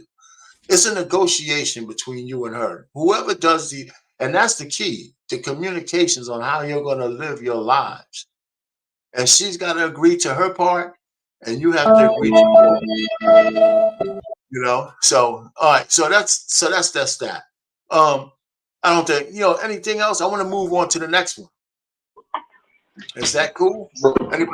Bro, I paint in reference to the physical standards, and we're focusing on man. Does that apply to man's physical standards? Going to the gym, staying physically fit. Yeah. Just is all that a part of that process? Yeah, I mean, yeah. If any standards you put on her, you got to be willing to do yourself.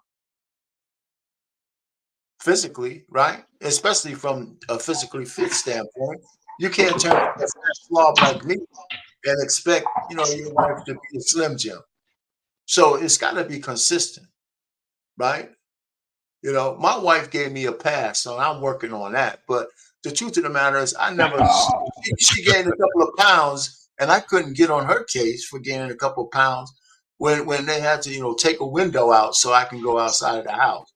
Yeah, I'm only joking, but still, you know what I'm saying. So whatever physical standards you have for your woman, you got to be able to show and prove that you're going to be doing some of the same things. So are we talking about equality here, Payne? Is that what we're talking about now? We're not talking about equality. We're talking about what makes sense. This sounds mighty egalitarian right now. No, it doesn't. No, it doesn't. You sound like me, R-Pain. You sound like me right now. You in danger. No, I don't. I mean, I know people want to say that, but it's not necessarily true. Because I'm saying if I have a standard for weight for my wife or physical exercise, I'm going to tell her to do that while I'm eating fucking corn muffins. I mean, it don't make any sense. It's not egalitarian. It just makes sense. But y'all not equal, R-Pain, so you should be able to have your standard for her and not follow one for yourself. That's what I get told when I say that. No, man, I'm not you, Easy. I have my distinction. You said we don't have to have those we can't have standards in the first place. That's what you said. A man don't have That's to be. not what I said. You said that's not what I said. A man should be chaotic and willy-nilly to the world because of capitalism. I don't even know what the hell you're talking about. I never. Where did you like? How did you read that and get that? Like I'm just really confused. Yo, I know that's exactly what I mean. Yes, you are. Yes, you are. You're just really confused. No, I can run it down for you real quick if you'd like me to. So give me your answer to number 2. How do you feel so we can move on to number 3? No, I think that I don't know why you wouldn't, because you got to be physically attracted to the person in order for this thing to work. So for me, that's baked into the cake. So yes. Okay, great. So there we have it. How about 3? Emotional characteristics. Does your woman fly off the handle and embarrass you in public? Is she the kind of woman, if the order at lunch or dinner is not right, she curses out the waiter, and then you expect not to get a miracle surprise new dish when the waiter comes back? Or does she buck up against men and act like she could fight? Or does she know how to be cool when it's time for her to be cool? And does she know how to take your direction under fire since you have to protect her? How do you find those things out? Anybody? So are you saying your wife or? No, we're vetting a woman for marriage. That's the whole point of this whole thing. Okay, so you're more like your future wife. That's why I just wanted to see where you was at. Yeah. So before you make the deal, definitely before you make the deal, you're gonna find that. Yeah, you're gonna find that out immediately, almost immediately. Well, okay. if you're dating her and you're taking her out, out on the town or whatever it is, and she's around you would know that by how she deal with her own family. You'll know that. That's not going to be hard for you to figure that out. You know, she can only hold that facade up for, for so long before it's going to come out. So I think that right there, that's more of a given right there. You will find out. Now, are you going to act on it? Most guys probably, they'll probably just ignore it, and hopefully, she'll just learn her lesson or something. I have no idea, but I know a lot of goddamn women that have significant others and they have terrible attitudes, and I just look at that dude like, how the hell do you even deal with this shit? So Right. Anybody else on this one? I mean, because I agree with you. Anybody else on this one? But the point really is, and you got it. Men need to be looking out for this. A lot of men, like you said, since we're black men, right? Not all of us, but a lot of us have been bred to expect and to let, especially if we like black women, them get away with a little bit of emotionalism that is out of line.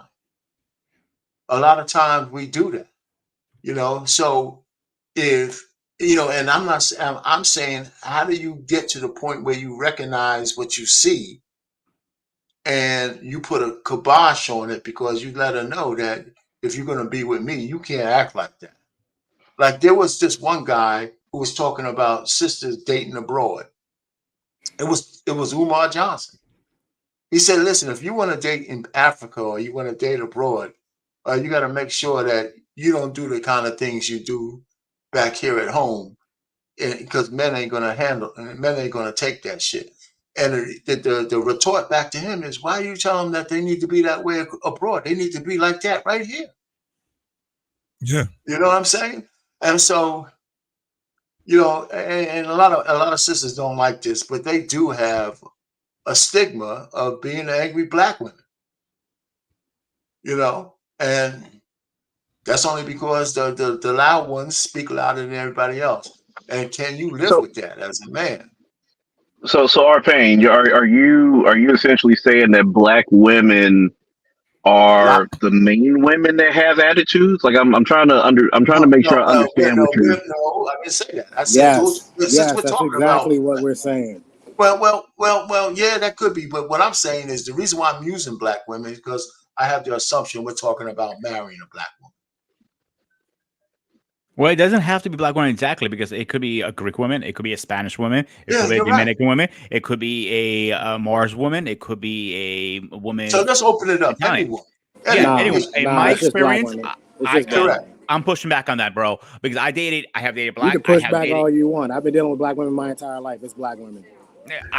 Dominican, I think, are bad too. I'll give you my culture, Greek. It doesn't matter. Dominican ain't nothing but black people who speak Spanish. Excuse me? Don't let them hear you say that. I didn't hear what you said. Have you ever been to the DR? They ain't nothing but black people who speak Spanish. They look just like us. And there are some white Dominicans too. So you go back and forth on this one. It really doesn't matter if what you're originally from. A woman will have an attitude no matter how she was raised. That's what comes down to it. If she wants to throw a fit in a store, act like an idiot, I don't care what your background is. I have met some great black women that are so respectful that I'm like, you're too respectful. Yeah, but what Arpain was saying is, whether we deem it to be true or not, the stigma is overwhelmingly black American women. Absolutely. Whether we believe that it is or not, that's what the stigma actually is. And that's international. All you have to do is go to another country and ask a man from another country would he date an African American woman and watch his face turn up. They have an international reputation. International. And that's wild because, like, I actually see more white women and Asian women tripping on their men than black women, but that's cool. Shut the fuck up. I feel that it depends where you're from, what part of the country you're from, or at least in PA around here, New York, New Jersey. So in the end, the point is, could you live with that for your wife? I wouldn't deal with it. If you're acting like an idiot in a store, I said, fuck that. You're easy. Would you live with it? Would you live with that for your wife? Not so one of the things that I look at, for people in general, but particularly, when I was, vetting people for my wife or whatever, It's how does she treat people that can't do anything for her? And I've dealt with a few women who failed that test, who would get out of pocket with waiters and out of pocket with random folks, and I knew that wasn't the move for me. So, part of the thing that I like about my wife, and even still to this day, is how she treats people that can't do anything for her. Okay, all right, that's cool. Ekene, you got anything? Anybody? You've been quiet for a while. You still probably driving. I don't know. Trey Fur? Probably handling some business. I don't know if he said. Hey, we can move on to the next one. The next one, I just threw that up there because just because, and it's kind of convoluted. What I'm really getting at here is, if you're courting a woman, somebody you want to be your wife, do you really have issues paying for dates?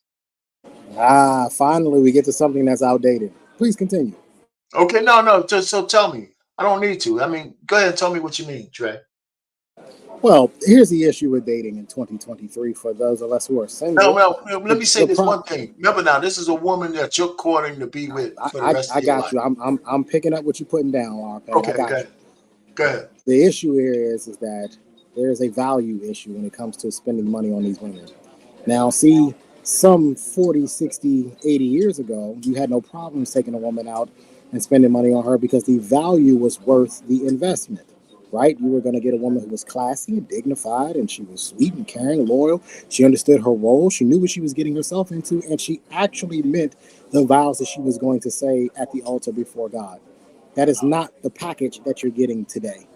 So you can spend the money on these women and date and court them all you want, but you are essentially overpaying for something that is losing value rapidly because they don't adhere to the same traditional standards that maybe the baby boomer generation grew up on.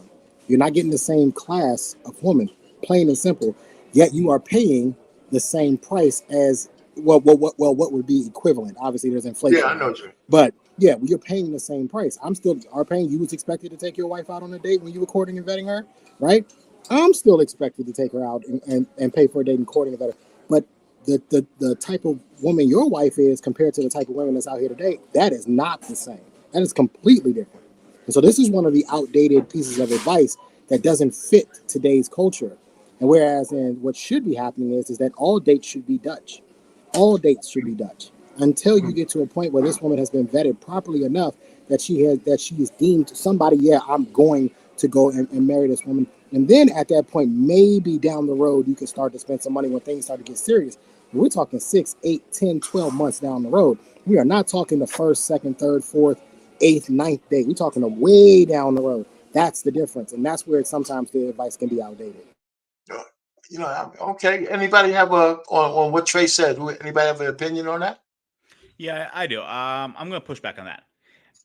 I agree what he's saying, but the morals I was raised, you still pay for the first date. Now, if you're going out 3 or 4 times and she's expecting you to pay all the time, that's where I'm going to start raising red flags. To me, it's German like that's how, again, I was raised by my grandmother. That's old school in me. It's German like to actually pay for at least for the first date. That's all I have for now. I would say that if that's the case, and for both. So if we're talking about dating, like what Trey was talking about, when it comes down, we just hanging out, right? We go out, eat, whatever, and it's basically Dutch or whatever it is. Now, it's the same thing if we're talking about sex, if we're going to have sex, right? So my whole thing is that if it comes down to us, paying for our own meals or whatever, when we hanging out or whatever, she should not have any expectations of us being on a date. Because I kind of agree with what Trey is saying. Nowadays, it should be more of you pay for, your meal, I pay for mine. We probably get the drinks or whatever, but it should be up to him when the man, when he actually will sit back and say, okay, no, I got it. It should be more of a transition, a smooth transition with it. She should not be expecting him to be paying for the dates.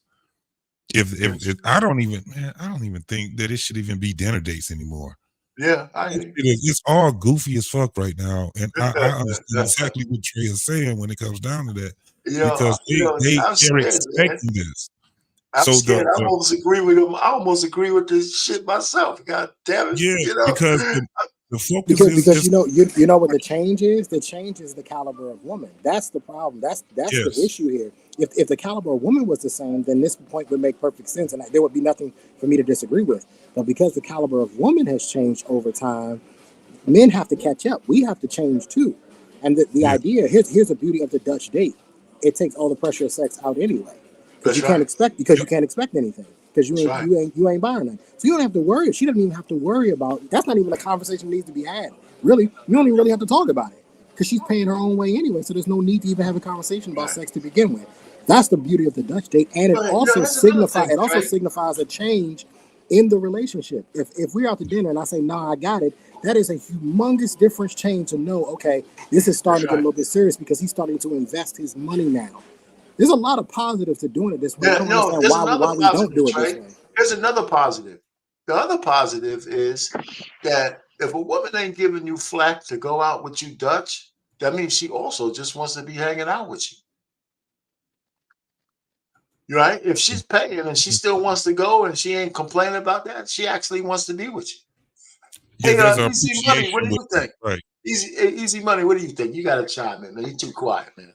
Man, y'all gotta stop being so damn cheap, man. Like I guess I don't. All right, so a couple things. One, I refuse to believe that the caliber of women now is lower than it was back in the day when our grandmothers was twerking, Shut the fuck up. smoking cigarettes. I ain't about to shut the fuck up, because I know what I'm talking about. Like I said, the old heads fooled me. Okay. Our granddaddies was out here trying to get whatever they could, and our grandmamas was twerking down at the juke joint. That's just what it is, guys. So to that point, Easy Money. Before you go on, how much of it was public? Could I see if your grandmother was twerking in California and I lived in Florida, could I see it?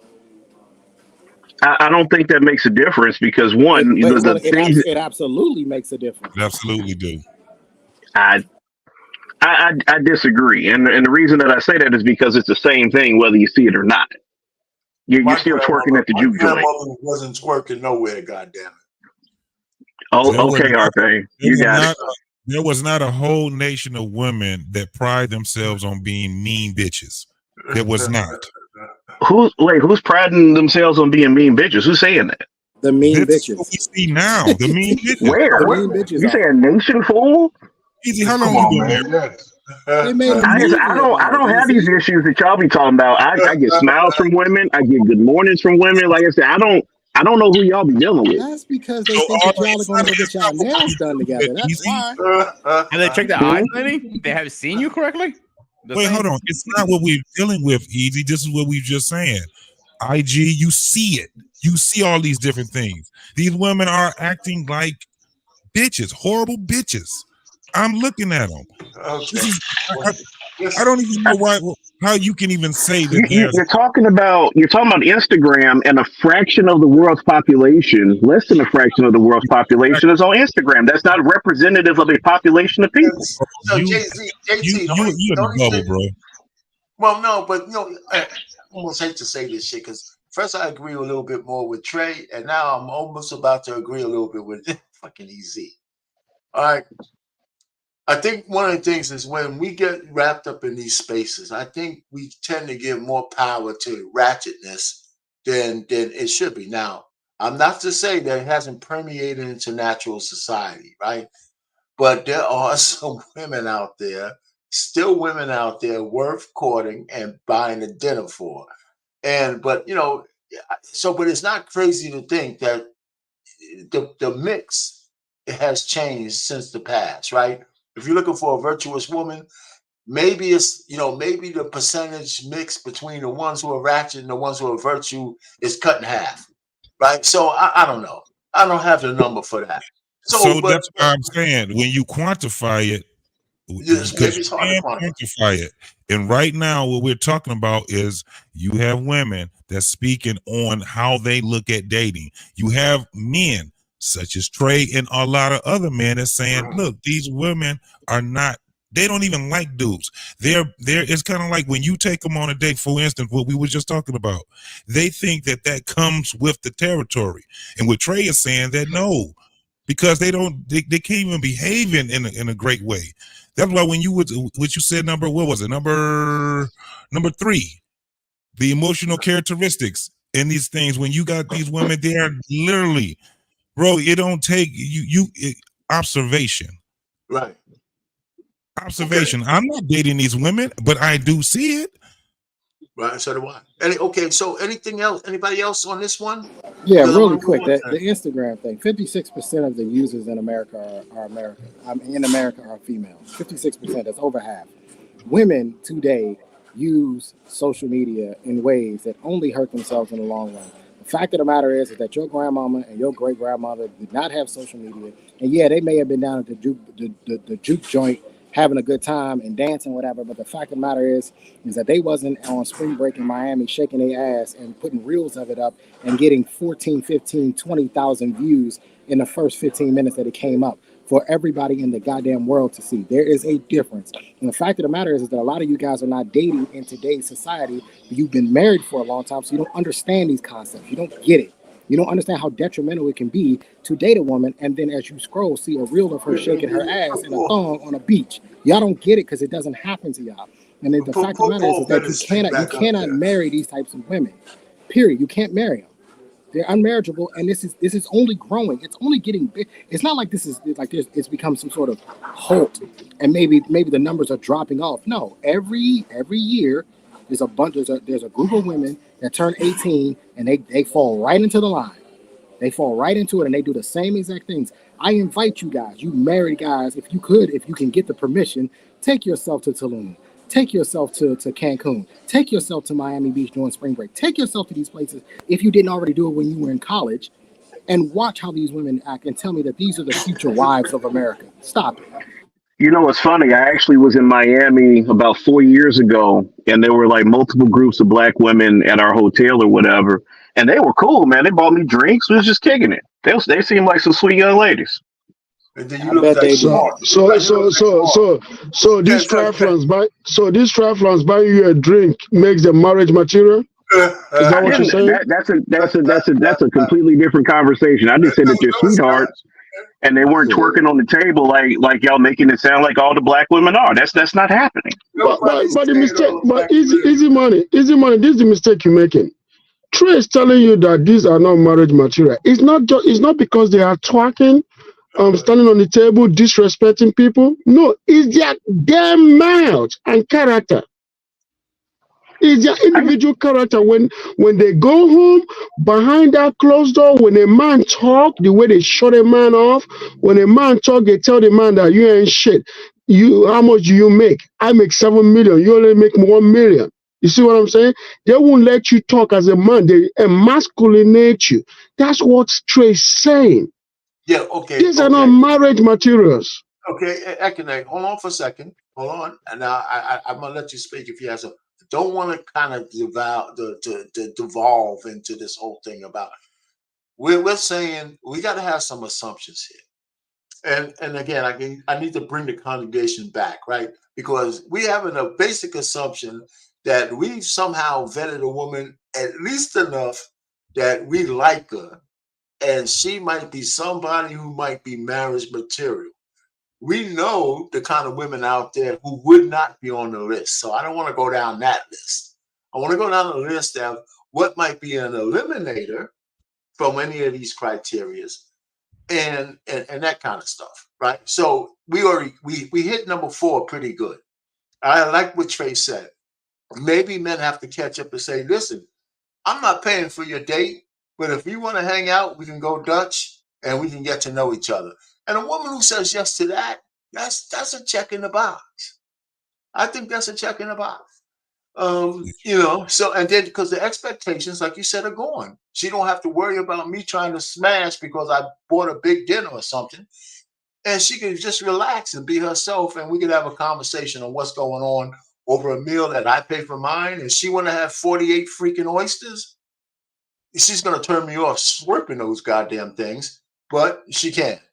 Anyway, shit. Number 5. I honestly didn't have a problem with the slurping, but anyway. Number 5. What's her sexual biorhythm, and is it compatible to yours? Now, we're talking about somebody you're going to spend your life with. And one of the things I don't think men have enough conversations with the woman they're going to marry is you got to look her in the eye and you got to say this shit out loud. You are going to be my only conduit for sex. I got to know that you ain't shutting that shit down, and you're not going to use it as a weapon or a reward. And I don't have to leave trinkets on the table every time I have sex with you. I don't have to give you a gift basket. I don't have to put $500 on the table. You having sex with me because you want me just like I want you. And our love takes it from being transactional, like all dating is almost now, to something that's validational because we want to be together. That's something. That's the one thing about the lady that we saw in the video. At some point, if you're gonna marry her, it's tough. Let me stop with her. Lolo Jones, for example. I don't know her personality. I think she thought she was prettier than she should have been, but she was a virgin. She's a virgin. But she let people know, if you're gonna date me, you ain't getting no ass, right? So, but what she failed to realize that the men she wanted were men who are successful. I think are high libido kind of dudes, right? So, in telling a man, that you ain't getting none of this ass, but I want you to court me, I want you to do all this kind of things and eventually marry me. It's hard to lead with your foot like that. And so she's here at 40 years old, 41 years old now, trying to do IVF. So so I don't know. It's a balance, right? So, but so Bennett says this is a hard one though. That can change at any time in a relationship. Of course it can, but you don't need to start out with a question mark there. Of course, ladies go through things, and so do men. But you want to know, like, for the most part, can we assume that most people are going to have sex with the woman they're going to marry before they actually say "I do"? Is that a truism in the West? So, you say that again? Is it a good assumption that most men in the West are going to have sex with the woman they're going to before they get married? The woman they're going to marry. Yeah. Before they say "I do." For the most part, yes. So what are you doing that for, if not to see if there's some kind of compatibility?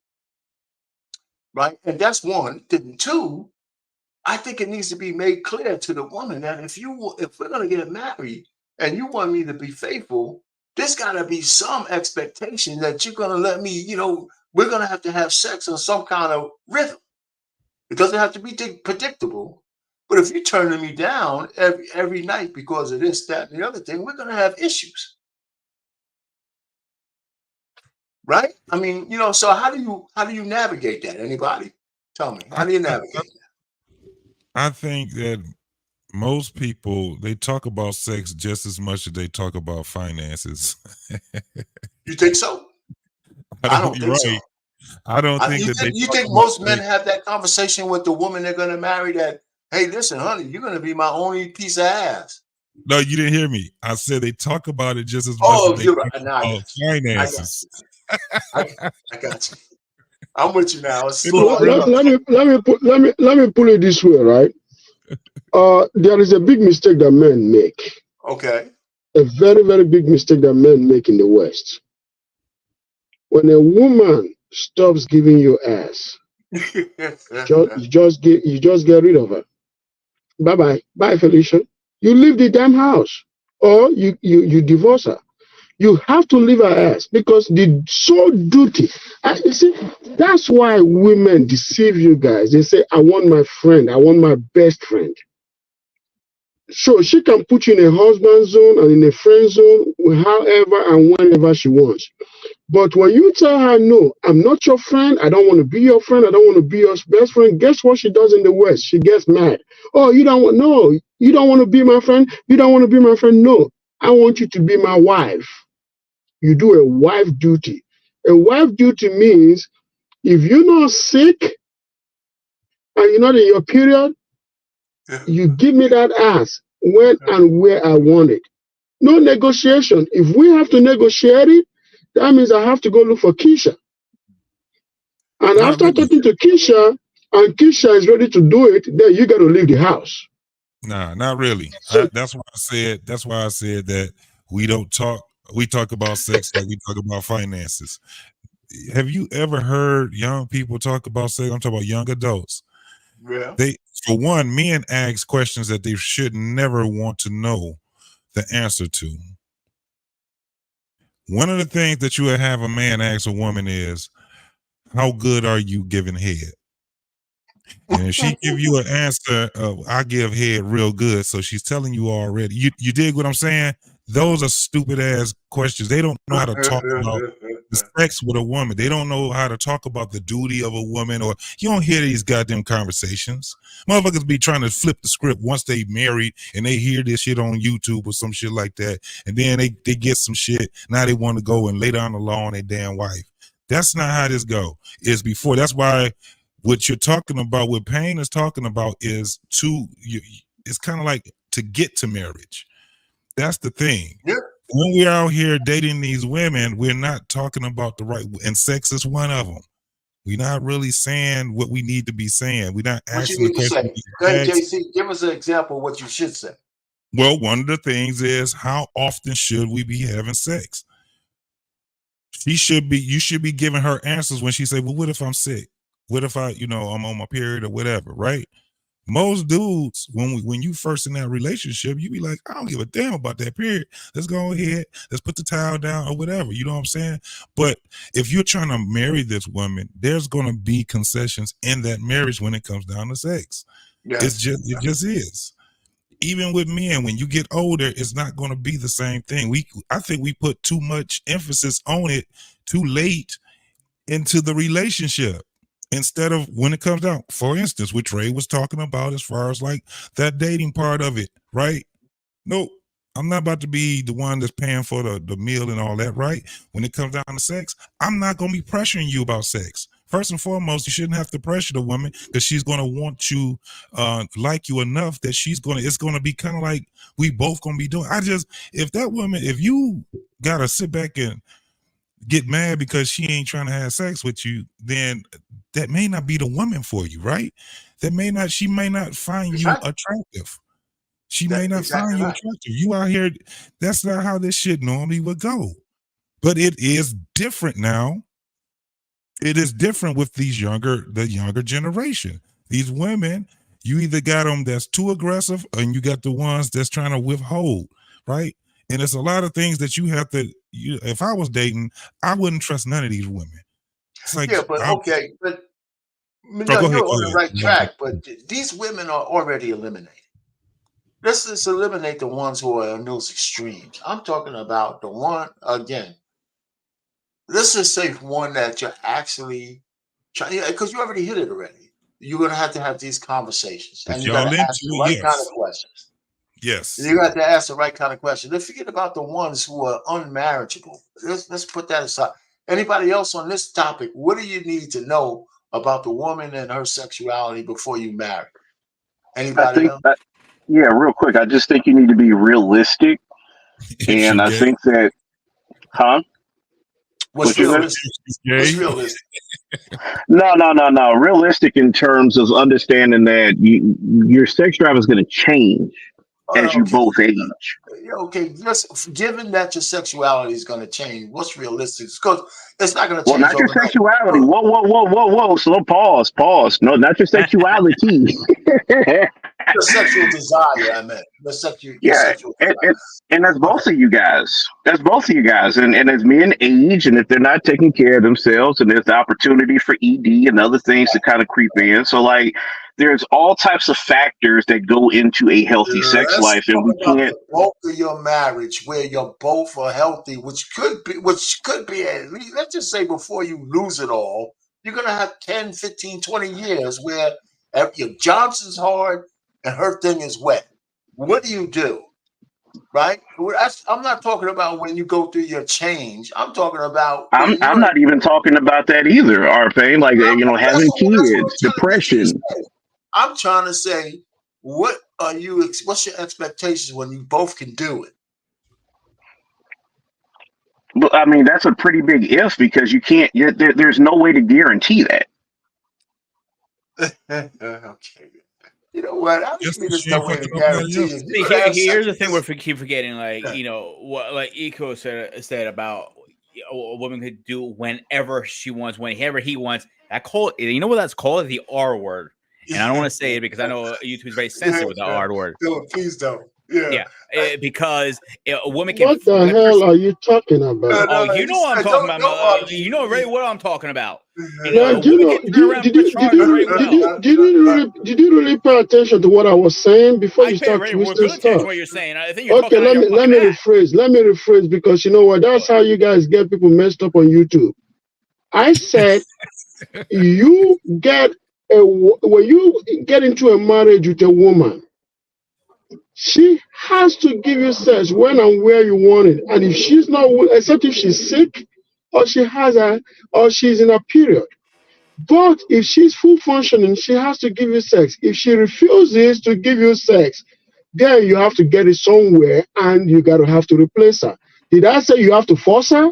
Did I say you gotta force No, her? but a woman can turn around and say that to the authorities. Guess It doesn't what? matter. That's Yeah, not your it's wife. been proven on so many times. How You many don't have to men, stop. how You many guys have to fucking stop men this be bullshit that arrested people make over up. stupid Yeah, shit they have not done? Okay. Okay. yeah, yeah, Excuse grooming. me. You When you you get a can't talk woman consent. drunk, You can't no, talk consent excuse. to Ikene. Yeah, He don't he's an believe in idiot. That consent. guy's a fucking idiot. Wait. Hold on a minute. Let me finish talking, please. When you Please give a don't. woman a when you give a woman drink, your wife, when you get her drunk and have sex with her, is a rape. If Yes. you Okay, ask, move listen, on. no, Move on. I'm not with fucking idiots. I'm it's sorry. easy. I Please don't. stop cutting me off. Excuse, guys, stop. You guys stop cutting me off, please. Let me talk. Nah, bro.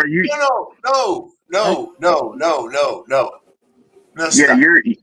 you're about to talk about some crimes, bro. We trying to help you. What the fuck are you guys? What are you talking about? Easy. Why are you making up fucking shit? We're not gonna answer You're that using question. improper language. You We're never not get a gonna woman answer that question. drunk. All You've right. never got a woman drunk a day in your life, sir.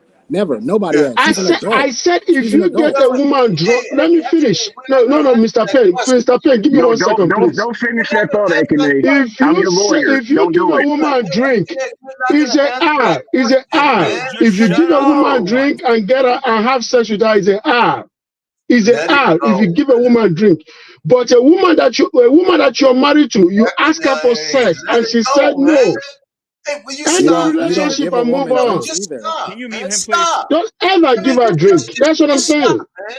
Hey, Ekene, you listen, going to man. Just jail. disrespect the panel, man. Let's not go down that What are path. you Hey, guys talking let's about, not man? do that. Let's not go down that path. Anyway, listen. Let's move on for this. I think we had enough answers on this one, and let's Thank move you. to the next one. Let's move to the next one. This so-called 50-50 scenario. Let's talk about finances, okay? Now, first of all, one of the things that I have a lot of problem is, and this is YouTube talking point bullshit, and this is purely bastardization by black people on YouTube. Back in 1967, if you do a Pew Research search on that, 49% of women were able to be stay-at-home moms. That's across the whole diaspora. In the black community, it was much less than that. Black women have always been working, pretty much, throughout history, right? And in the year 2000, that number went from 49 of stay-home mom percent down to 23%. It actually increased a little bit into the 2010, 2012 to like 29. But that's the whole of America.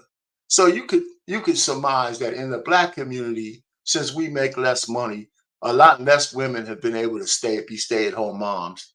But black women have always been worked. So this scenario where women think that, and that's just YouTube talking points. I don't believe that women, the rank and file women that I know in the real world, and I'm gonna use my daughters because they understand this shit too.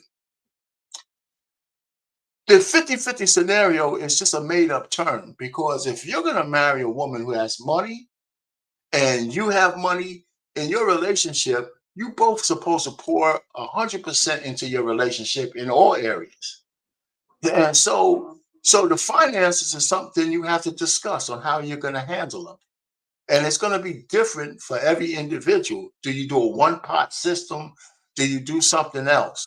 But that's between you and your prospective wife, right? But if she's working, this scenario that they try to put on YouTube, that her money's her money and your money is our money, is absolute bullshit. And the problem I have with men is that we give too much fucking power to that stupidity, right? Because a woman who says that to you should be eliminated from your purview right off the bat. She shouldn't have no energy from you. She believes that she could put her fat ass on a couch and you spend your money while she just does anything with hers. Any woman who comes to you like that, it should be eliminated right off the rip, because that's not how life works. And if you spend any emotional currency trying to change your mind, then you get what you deserve. Because if she's going to work and she's going to marry you, her money got to get put to use in that marriage to build a family just like yours. And how you do that is up to your Mr. Penn, I have to interrupt you, please. I want you to go back and play and clip the thing that I said earlier and play it back, because one thing I hate, this is about to piss me the fuck off. One thing I hate is people misquoting me. Because you said it. Like, let's move. Go, Mr. Penn, can you go? Please stop. Please stop. You can't do that in the middle of the stream. Okay, whenever you can, please, I want you to replay it. Because one thing I said is this.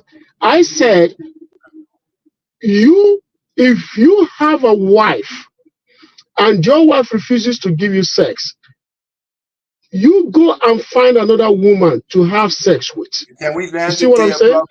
Go away, get Keisha and replace her. Go get somebody else and replace her. The only way the only thing you do is if your wife is in a period or she's having a headache. That's the excuse. But other than that, replace her. Then I said, for people that get their wives drunk, that is bad. That's what I said. All right, so then let's land it there, okay? We believe. I mean, we're not trying to indict you. We just want to move on. You're fine. But don't misquote. But if somebody shouldn't misquote me and then you guys move on, it's not good. You can't. I can't be on this show and then somebody misquotes me and then you ask me to move on. That's not good, man. That's a question of my character. Can you listen to me? I'm gonna talk to BMU after this. Don't worry about it. We got you. We got you. Anyway, we got you. So I don't believe. So back on this point of finances, every one of us who's gonna get married, like Trey, you're a money man, and anybody who's Easy, you're already married. You're getting married, JT. Do you have a plan? You don't have to give up the details, but you have a plan for how you and your lady are gonna do finances? Absolutely. That's one of the things we do, because this is the thing, we both have our own places where we live, right? So that's our transition is for her to move 100% in with me. What's up, baby? No. It's for her to move, 100% in with me. So it's a transition that we're doing. So we deal with, our finances, credit, all these different things, because we got two different places. She had a life before she got with me, so that's what we have to talk about. So Trey, why don't you move into her spot? Well, she's mostly here. You know what I'm saying? I was just joking, because a man should never move into a woman's house. Never. Right. Anyway, so and we both have homes that we bought. So it's not like, we got rented homes. We actually. Well, that's cool. So you got a strategy. That's the point. Yeah, there's a strategy, and your strategy is going to be unique to you and your prospective wife. Yep. Now, Trey is going to have so much trouble if he ever finds a woman to marry. Okay. So Trey, what would you do? Because you're single and you got some money and you got assets. What would you do? As far as 50-50 is concerned about No, the no. money. As far as finances, and if you're, let's just say you find a woman somewhat equally yoked, and she got money too. Is it, does she have to be obligated to do anything? I'm not talking about just paying bills, Hell but can yeah, she run willy she nilly? paying bills. Okay. Listen, this is how this works. Let me break this down for you. Yeah, that's what I want you to tell me. Let me, huh? That's what I want you to tell me. This is how this works. It's a very simple situation of how you do this. You add up both of the incomes, right? Let's hypothetically say let's say I make 150 and she makes 50. All right. Okay. This is just a hypothetical. Okay. So combined, we got $200,000, right? Of that $200,000, I make 75% of the income. She makes 25% of the income. 25% of the bills are now her responsibility based on her income, right? 75% of the bills are now my responsibility based on my income. That is the fairest way to do it based on what I make. And the beauty of this is that it can change. If my income drops, then she would pay more. If my income increases, I would pay more. If her income increases, she would pay more and I would pay less. It can fluctuate. It can actually flow. And she doesn't get to sit at home on her ass. Because to me, the biggest scam out here is the stay-at-home thing. It's a scam at this point. I don't understand why guys are still signing up to do the stay-at-home wife, the stay-at-home mom thing after.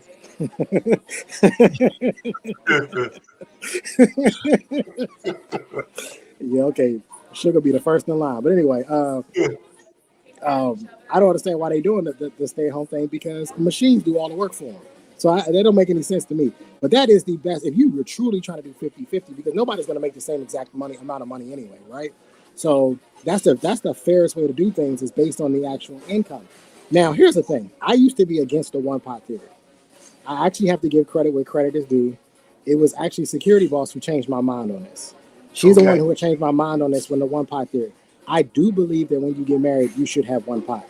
I like using this as a vetting technique when I talk to women to ask them, what will you do with all the money? If we get married, where does your money go? And what I found is that most women are extremely selfish and they want to keep their money. And so it helps me vet them a lot better this way by saying, oh, so you want to be in a marriage, but you want to be able to keep it to yourself. That's highly selfish. And you're probably not suited for marriage. So I actually was able to use the one pot theory as a vetting technique thanks to SB. So I do believe that in a marriage, yeah, you should, all the money should be going into one pot because you are a union. You are together, right? You are a family. However, prior to that, you should just combine incomes and then do it based on the income.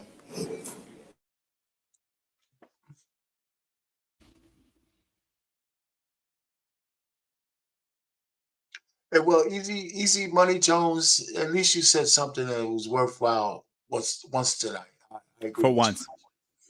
Yeah, so I agree with you on this one. Hey, do you have anything on the money thing, grooming? And then Easy Jones, you can go after him. Yeah, I actually do. I'm gonna actually. Oh God, this is gonna hurt me for saying this. I actually agree with Easy for once.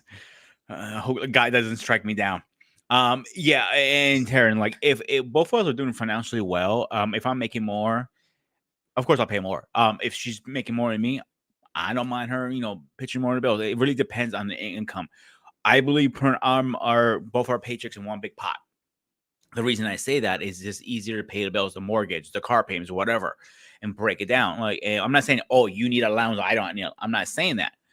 But if we put all the bills together and have our joint account and our two separate accounts, so we know what we have. Also, it'll be the way to work it. And again, like Easy said, that's you got a problem with that? No, I'm looking at Trey's comment. Oh, okay. I thought you were talking to me. What I'm saying, but like Easy and Trey said, Trey said, like, if money wise shouldn't be a problem if we're doing well, both of them. Like Easy said, if I believe a lot of issues happen with money most times in any relationship. That's how most marriage ends because of money situations. If you be able to keep that, I thought you were feeling that. If you keep that under wraps, I think you can make your marriage go through those headaches, and that most marriages do go through them. And I'm done now. Yeah, one of these women gonna get you, Trey, soon. Hey, Easy, you got something? Then Trey Ferg after that. Okay, Easy, you got something on this one?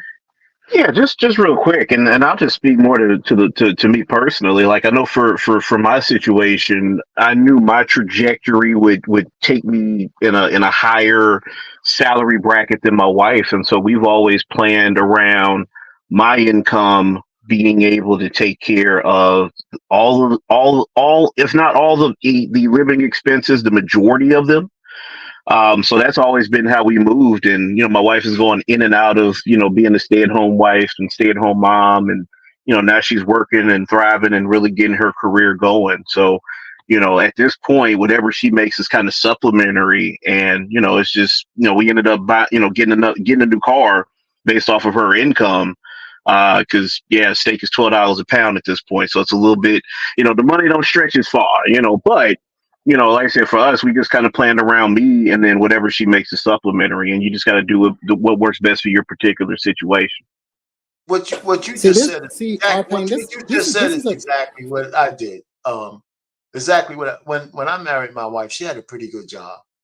But I would look at all her income as gravy. I made sure she maxed out a 401k and some other investments. And I made sure our lifestyle was only at the level of income I had. So when she started having babies, we were able to go ahead and transition into that with her staying home for a while without any decrease in lifestyle, which was smart on my part. And it's not like I was some kind of genius. It just made sense to me, to do it that way. But good. Somebody was going to say something. Go ahead. Was that you, Trey? No, I just always find it funny, like the supplemental income argument. It's we're just playing with numbers. This is just math. That's all this is.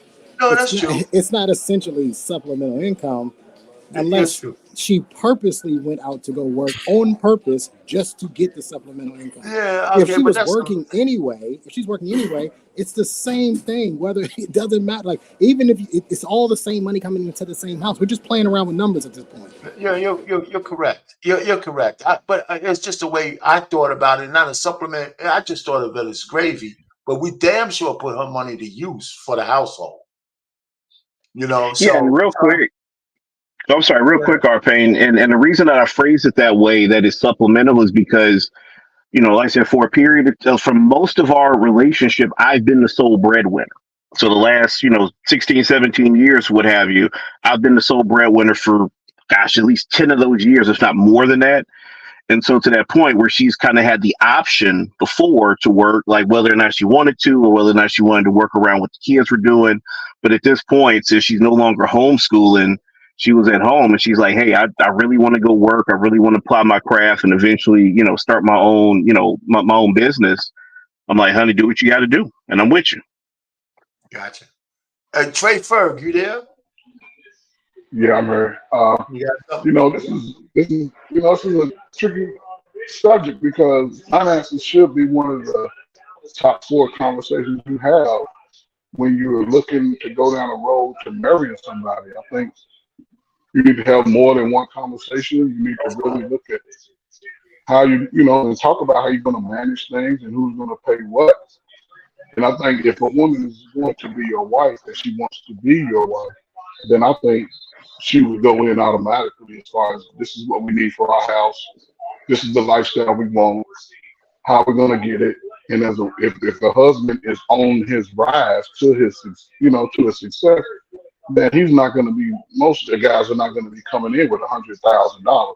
This $100,000 game is new. Last 4 or 5 years, guys are raising families 8, 9, 10 kids out for $40,000 between the 2 parents, and everybody understood their role. I think as a man, if you know that this woman is a wife, you have that conversation. You have it repeatedly, and then all the money goes into the pot. Hell, even the kids' money comes into the pot.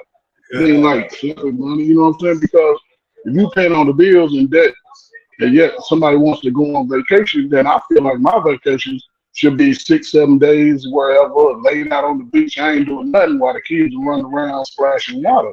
And I didn't pay for nothing. I just showed up. But I think, a lot of, I don't know, man. If you want it, you got to get it. If not, then just be careful about the women. And sometimes we put the cart before the horse because relationships is one thing, You have your own place, she have her own place. If she shows up and buys you dinner and brings you dinner over, however she feeds you, she feeds you.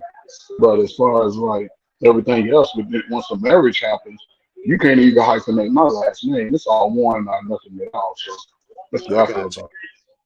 about Ekene, you got something on this one? Hello. What was the topic? What was the topic again? Yeah, you don't have to. We were just talking about financial. Can you rephrase it? We were talking about the financial discussion. So Finances. Yeah. That's true. That's true. I remember. The thing about it is this, right? Like in my household, I never tell my wife to bring like 80% of her income or 100%. But what we discussed was this, and it works really good for us. I tell her all the time, when I need money from you, don't tell me you don't have it. If I need money from you for the sake of household, for anything that has to do with the household, don't say you don't have it. That means you're reckless, you're careless with money. I want her to be financially disciplined, not financially independent. I don't believe in that. She has to be financially disciplined. That is why when she rack up credit card, I tell her, you see that credit card that you racked up? She said, yeah, I need you to pay it off. mm-hmm. And I force her to pay it off, which means she can't buy anything until she pays off her credit card. Then I give her financial literacy that carrying on credit card balance to another is very bad, because what happens is that you paying interest to the Yeah. credit card Okay. company. I We also don't have to told go her down. that another thing again. And I also Go She ahead. said what? Yeah, so we don't have to get down to the details of all of that. I'm just saying, Okay. you gave the structure. So I just want to keep moving because we got a couple more. But I hear what you're saying. So you have a way of doing that works for you, right? So you have a way of you're handling the finances that works for you. And so the one thing that I think we need to do more on these panels is get this whole notion that women should be able to rest on their laurels while the man works his ass off so she could have some kind of life of luxury. I don't know where women got that shit from other than feminism, and then they bastardized it and put it on steroids and started talking about this so-called soft life. It's crazy. And I one thing I'll give most women, other than the ones who are loud on these YouTubes, I don't think most women outside of YouTube spaces actually believe that guys should just be toiling while they just fiddle around playing with a rose. So anyway, let's get to the next one. To stepdaddy or not to stepdaddy, right? To stepdaddy or not to stepdaddy. And one of the things that these get hot in these spaces, and I understand why, but the point really is for me is that when I talk to young men who are single, got guys in my family, they don't have any babies. I said, if you are looking for a wife, you want to find a woman that doesn't have any children so you can start your own legacy. Right? I'm not going to disparage any of the moms, and we know the reasons why they did what they did. But if you want to start out on ground zero, you want to start out with a fresh slate, you don't want the hassle of raising another man's seed. You don't want to do that. Now, if you have kids and you've been married before, and the woman you have has kids, or she's just had it out of wedlock, whatever it is, you could negotiate a little bit better because you have something in common. So I think you kind of can understand that. So I'm not saying a stepmother should never be able to be asked to be married and all that shit. I mean, a baby mama or a woman with kids, whatever the hell we want to call them these days. They can have love and all that. But I think a single man, or a single woman for that matter, we always talk about the man.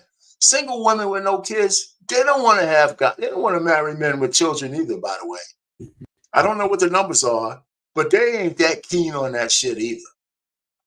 So I'm just saying, from a man's point of view, that's where we're talking from. If you're single and you don't have any kids, you keep searching until you find a woman with no kids to marry. That's what I'm saying. And I'm going to stand on that one. Now, and I'm going to shut up on this one right here.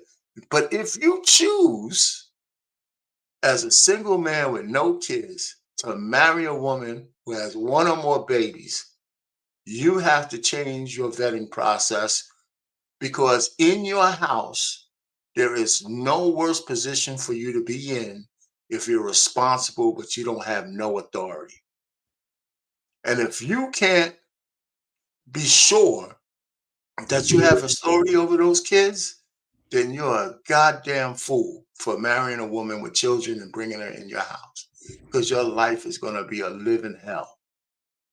It is. Or you're going to be living a life of quiet desperation while the kid runs around your house telling you to kiss his ass and you can't do nothing about it. So you got to consider that. You really do. And then the other thing you have to consider is the man who gave her those babies, or men who gave her a baby, they always have access to her. They always have access to their baby. There's some videos on that. The guy could call her up and you're having a good day, and he could call her up and he could make her night miserable based on some bullshit that you don't have nothing to do with. So I'm telling you, sometimes you just gotta let people stew and live in the thing they made.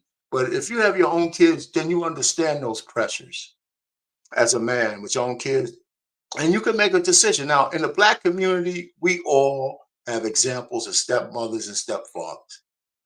That seems to permeate the Black community like crazy. It's not a person I know who doesn't have a relative, who doesn't have a close person, or even themselves who had a stepmother or stepfather. Right? But like you said, this is 2023, and it seems the dynamics are different these days. It seems the dynamics are different. So if you can make a good choice, don't complicate your life unnecessarily. Just don't. That's my point. Anybody else got it?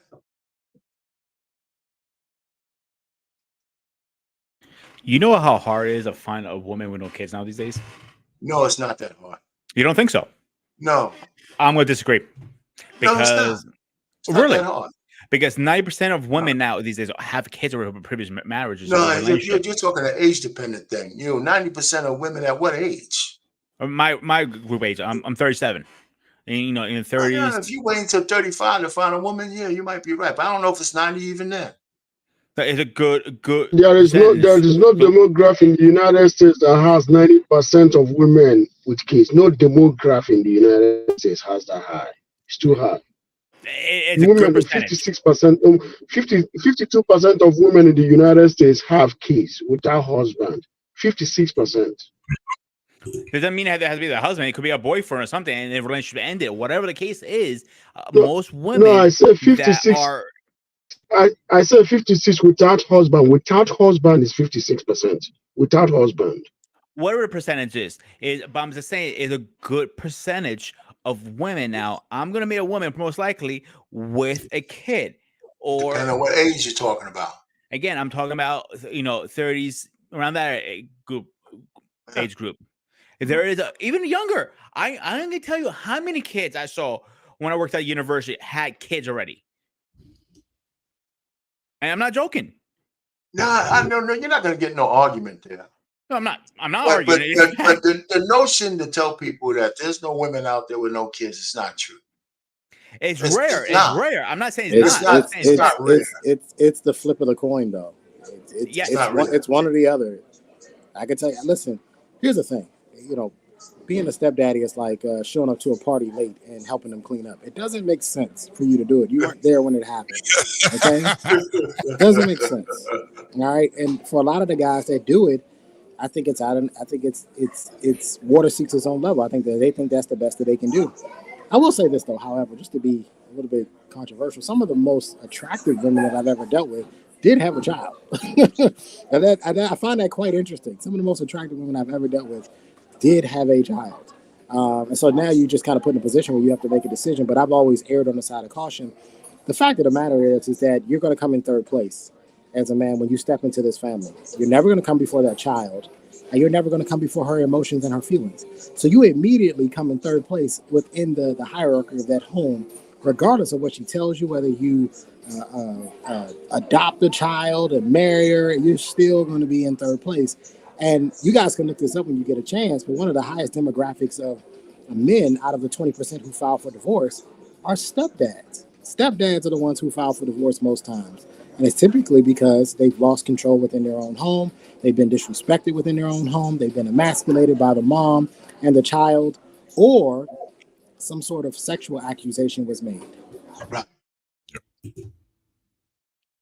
And I'm going to add to that. I agree 100% because I've been in that situation that I was with a woman with 3 other child, and there was pushback after pushback.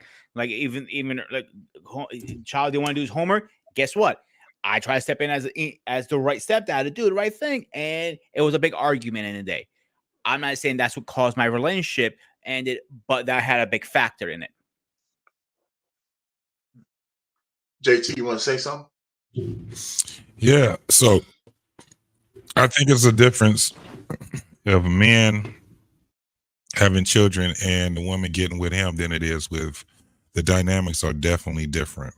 A lot of times the man is not living with his children, right? Yep. So, and even when you talk about getting ready, having a household and taking care of the household, when that man has children and that woman takes on that woman is not responsible for that man's children. It's elective for her.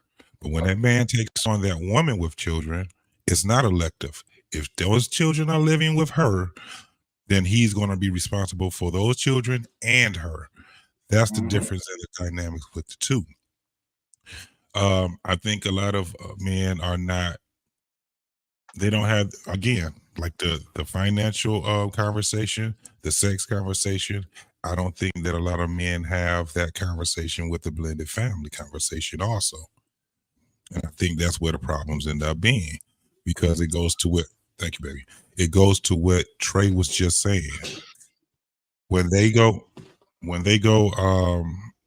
get a divorce, if that man files for divorce, it's because of the family dynamics. Her children, he lost control of the family, all kind of different things that happen. So it is, I think it's just, when you talk about how can I say it? It's high risk for a lot of men to date a woman. Why do they still do it? So why do you think they still do it? They don't have the conversation because they like that woman. They like that woman. They like most men. They don't even want to deal with her kids. They want to deal with her. And that's true. But what I'm saying is, how does that override the reality of the fact that, I keep saying this. Because we play the game, our pain. I know how to play the game. I know that if I act like the father for that child that she wants me to be, I'm gonna be clapping cheeks in no time. So I have to put on the show. I know that, but do you have to marry them? For some guys, they feel as though they have to. They feel like they got to go all the way. They got to be committed to the role. You know what I mean? They're a method actor. Pain. They got to be committed. They got to do the whole thing until they realize what they got themselves into, and they're like, "Holy shit, this is crazy." With all the information out there, you see, I blame guys.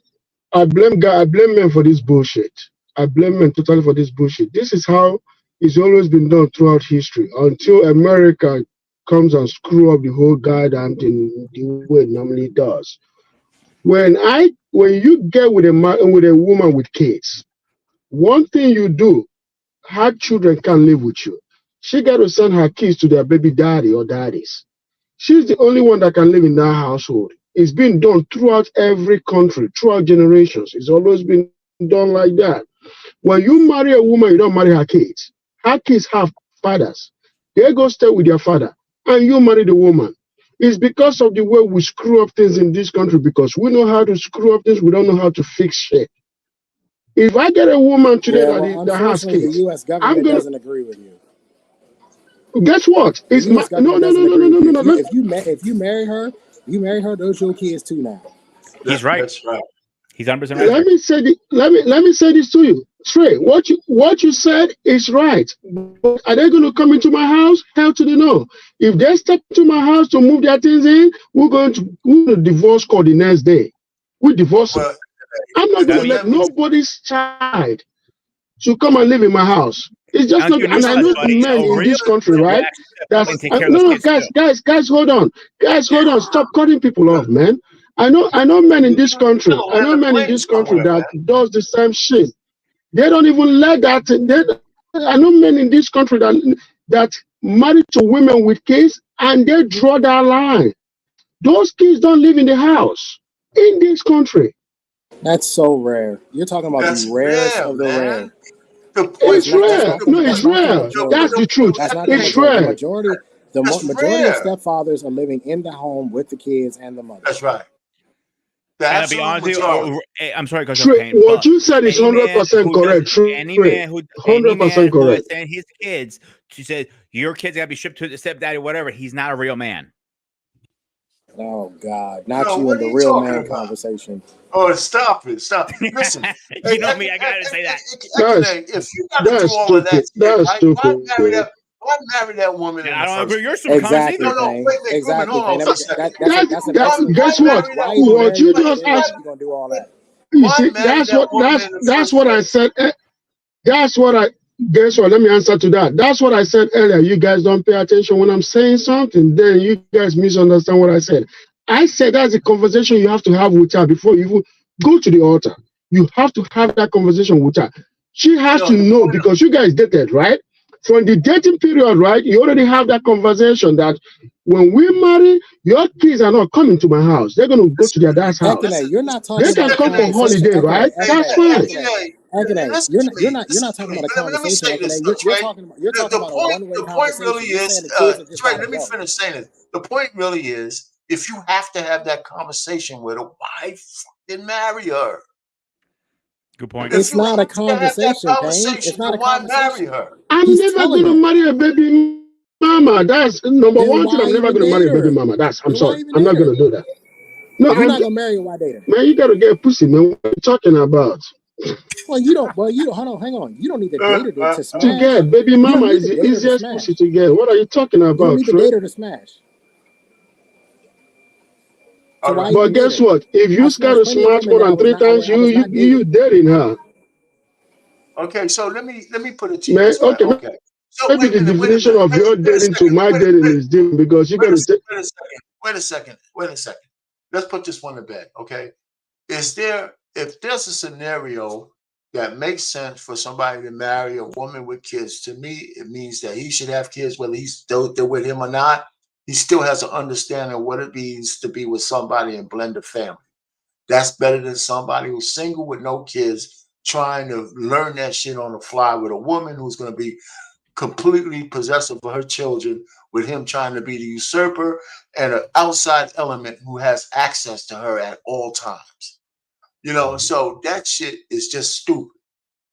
So anyhow, but there's going to be men who do it. And if they do, I want to move on from this. You got to go find a way to vet that situation so you could live in your own house and achieve responsibility and authority. Because if you don't, you're going to be living a life of quiet desperation.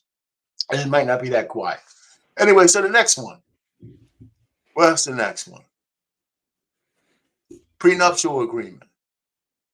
Okay, I know there's in these spaces, everybody keeps saying prenuptials don't work. That's not true. It's not true, but the courts have found a way to to ignore some things in the prenup, not even ignore the prenup, but somehow make child support into alimony because the prenup can't cover child support. However, it could save your assets. If you have a lot of assets, then you should never marry a woman and you have a lot of assets. I don't give a shit how much you love her. You gotta protect yourself like an insurance policy. And then there's steps for you to do that. There's steps you have to go through. You can't just walk up to the altar at the last minute and say sign here. She's got to have a lawyer. You have to have a lawyer. You need to negotiate what's in there. And the words have to be somewhat written that they are on a sliding scale. Because if you sign a prenup the first year of your marriage, but you become a multi-millionaire 10 years from now, and you only offer her $1 million, but you're worth $100 million, a judge will probably throw that shit out. But if you say that you get 10% of my net worth on that scale, so 10 years from now, when you're 100 million, she gets 10 million. That might ease that thing, and the judge will say, okay, that's cool. So anyhow, there's a lot of ways to do it, but the lead attorney is real good on the prenups. But I don't know how we get around the courts using child support to actually grape a man. And that's what they're doing now. They're graping men with child support. You know, and that's a whole nother thing. You know, and the one thing about this, and I forgot to mention on the last one, I think men should routinely get, this is a sidebar, men should routinely get paternity tests on the birth of any child. It should be routine. I don't care if you're married or not. 30% of the kids being born with and without wedlock is not the kid of the father. 30%. Google it, look it up, look at all these different. You'll find any kind of damn study. Hey Payne, go ahead. Hey Payne, if I put body armor on you right now, can you still die? Yes. If I put Kevlar body armor on your front and your back to protect your organs, can you still die? Sure. Then that's the equivalent of a prenup. Yeah, it may protect your biggest assets, but she gonna get you for something. Yeah, well, that's true. What people fail to realize is that a prenup is when she contests it, it then turns into a lawsuit. People keep forgetting that part. It is a actual civil lawsuit, meaning she is saying that this thing that I agreed to some umpteen years ago is BS now, and I want to challenge it. Now I am suing you over it. Right? We talk about Dr. Dre all the time because he had a prenup, right? Right. We talk about Dr. Dre, right? Dr. Dre had body armor on and still got popped in the back of the neck because he's paying out $3 million a year. Much less than what he would have got popped for. It doesn't matter. He's still getting popped.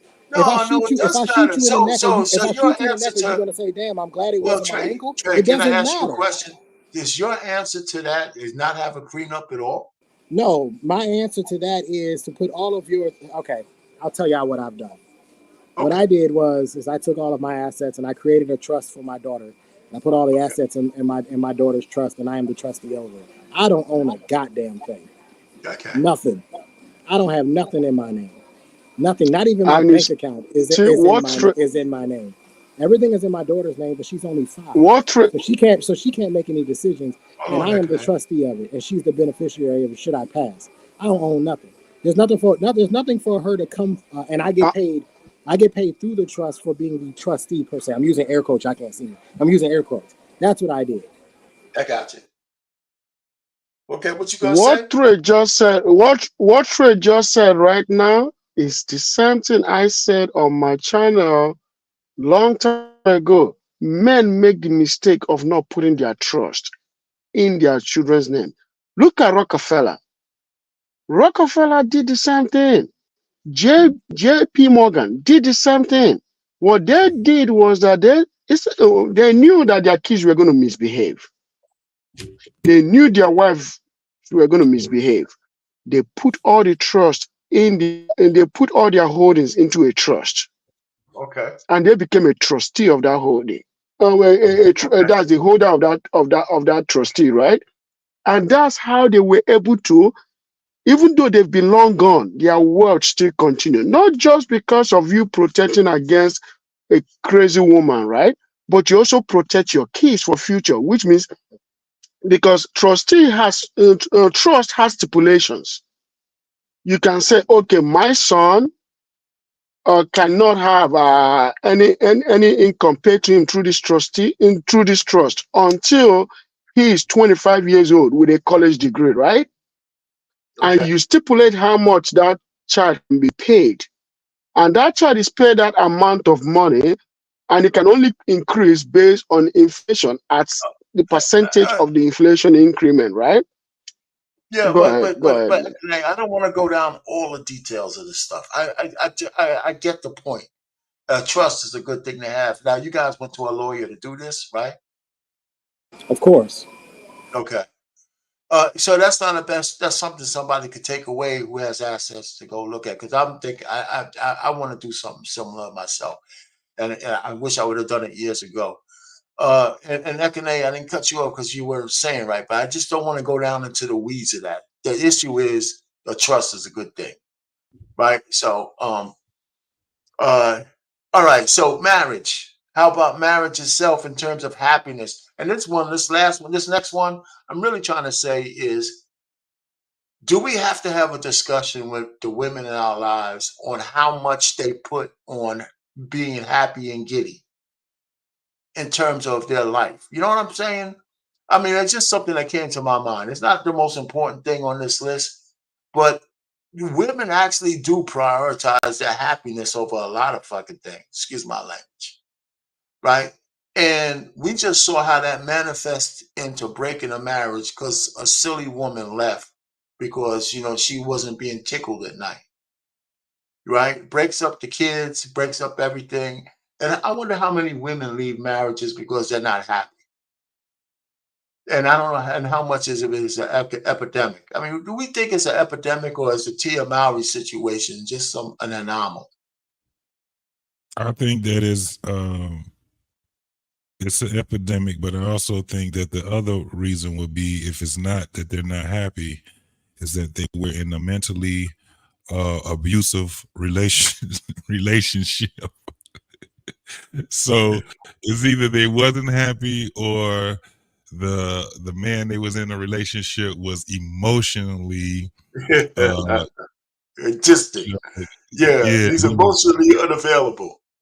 yeah, all of these other things that so yeah, and if happiness is a reason why, then it goes to what I said earlier about marriage. I think people don't take it seriously, and I don't think the courts should be able to take it seriously either. I think it should be you have endorsed marriages and you have non-endorsed marriages. That's how I think that it should be I now. got you. I got you. Anybody else on this one? Man, we don't have to spend a lot of time on this. Yeah, But I go ahead. think ultimately you have to teach little girls as they grow up about happiness. Because what happens is this thing just compounds as they get older. When they're younger, they're taught that their happiness is all that matters and to prioritize their happiness. And they go into relationships and eventually marriages thinking that that's the only thing that matters and that's the number one goal here is to be happy, which is why you hear women say all the time, "You're not making me happy anymore." Because as something that somebody else is supposed to be doing, when in actuality, you are responsible for your own happiness. Everybody is responsible for their own happiness. I agree So with that. nobody can make you happy or unhappy for that matter. So and once we decide to take a stab at, hey, how about we stop raising our daughters to chase this so-called thing called happiness?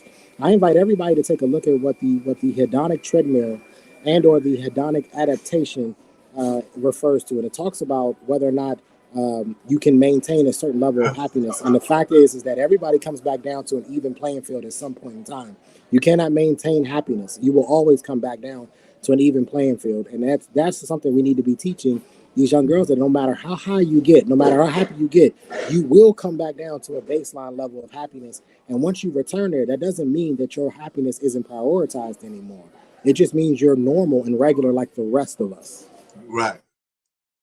Right. Anybody, Trey Ferg, you got one on this one? Or what? No, I've just been pretty much agreeing with everybody saying about this Okay. topic. I want to get to the last. I want to get to a couple more real quick because I know we've been here a couple hours, 3 hours almost here. The next one is to have children. If you want children, and if so, how many? I mean, we've seen some examples of guys marrying women who don't want children, and it led to the end of the marriage. To Megan Good, some other marriages. And I think that's for sure a conversation that you're supposed to have before you get married. Do you want kids, right? And how many? If there's some physical reasons why you can't do it, that's a different story. But you can't get into a marriage and all of a sudden find out that your spouse don't want to have any children because they want to keep their figure, that kind of shit. So we don't have to dwell on this one. It's just a conversation that you have to have. you know, and so I don't even think there's much to really say about that. The last one I have is miscellaneous, and the miscellaneous one has a couple of elements in it, right? Yeah, and these are little small ones. I'm gonna just rattle them off. Anybody want to pick one off, you can. You know, girls trips, best friends that are the opposite sex, how a woman treats your private information, what she's allowed to say or not say on social media. Uh, whatever travel, you know, do we have to go on just travel requirements, travel the world, whether we have the money or not? Do we have political differences that might interfere with our marriage? And then household chores. Do we have some issues on how we split that up? Are there musts and must not? You know, under any circumstances, I'm not going to wash the dishes. Oh, under no circumstances am I taking out the garbage. That kind of shit. Right. You know, so these conversations, there's a lot of little things you should touch on. Any thoughts? Yeah, can I add one Yeah, go ahead. into miscellaneous? Yeah. Her friends, are her friends married or not? There's a new recent study that showed that 76% of women who are getting divorced, their friends are either were divorced or had just gotten divorced or were single. So the statistics, the stats are starting to come in and showing that women who are around other women who are divorced and or are single are typically starting to become that a part of that statistic. So Okay. I'm starting to ask, because all of my friends are married, which I find quite interesting because I'm the only one out of it, right? Out of the group that's not. But I when I look back at my past relationship, all of my friends were in long-term relationships and were about to get married and or were married, and I was all about family. Well, meanwhile, all of her friends were single moms, either never been married or just got divorced, and she wanted to be in that group. So that has become a new vetting question for me. Tell me the status, the status of your friends. Are they married? Are they single? What's their status? Because it's going to have a likely influence on her as well.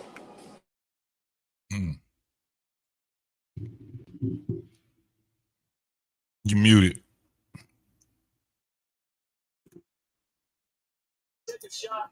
I know we went through a lot of these things. I appreciate you guys hanging out for all this. I know it could get kind of cramped because there was a lot of stuff on the list.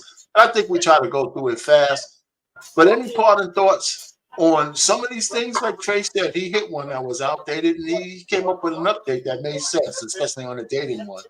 But somehow, whether you go through all of these, you know, over the course of dealing with a woman that you're actually attracted to, who actually has some potential to be your wife, at some point, you probably got to hit most of the things on this list.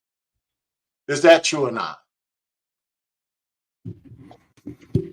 Absolutely. Absolutely. At least try to hit 90% of what, you know, what's been said on there. I think that it would be a good guide for, you know, younger folks that's actually serious about marriage, but they just got to get to that point. They just have to get to that point of if they're serious about marriage. So if you are, I think that you should, even if you come up with your own, I think that would be a great start for them to use that, you know, that list. Especially when you did earlier, when you was talking about the self-accountability, you know, taking your own inventory before you even get started. So yeah, it's and then you will be able to see what the differences is as far as like socially. Like we said, we brought up Trey, he's brought up some, you know, some differences from, you know, one era to another era. So I know, you know, it's not like it's foolproof, but the mitigation, I think that is you be on the right track of mitigation, and you won't have as many problems as a lot of these folks is having right now. I don't think that they're even conscious of what it is that they're doing. They're just going off of, you know, YouTube talking points or whatever their surroundings are, you know, stuff like that. So, in my opinion, it was pretty cool, bro. Good. Growing? Well, I agree on this. Like at some point in any relationship, you gotta touch these points. They're important because you don't want to get into a marriage and like, oh shit, I don't want to have kids or this or that. I think it's very important to have all this conversation open and like open book kind of thing. Like lay it out on the table, and whatever ends up in the end ends up in. In the day, it's God's hands if he wants to be with that person or not. Trey Ferg? Just based off the list, you know what I'm saying, and things went down. I think it's very important to have some kind of list and discuss that list in detail more than one time. Check in, especially if you're trying to be engaged. You know, if it's a year off, every month you should be checking in with at least one list, one of these items or other items on other lists or the items that you come up with. Also think it's very unique to a situation as far as defining roles in a home within the home, because if you're married or dating, living in an apartment, everybody should contribute to cleaning up that funky apartment. It's not like a home. But if you have a home That's and right. you know you got a yard to cut and snow to shovel and all that, taking out the garbage to the curb, I think those roles should be defined, because even in my role, I don't do house stuff. You know, I yeah, I don't do that. I may clean my toilet just because I like a clean toilet, you know. But as far as within the home, my wife cooks, she's cleaning. I'm out at the stores, I'm buying the bleach, I'm buying the cleaning products to bring them home. But she don't touch the garbage, she don't cut the grass.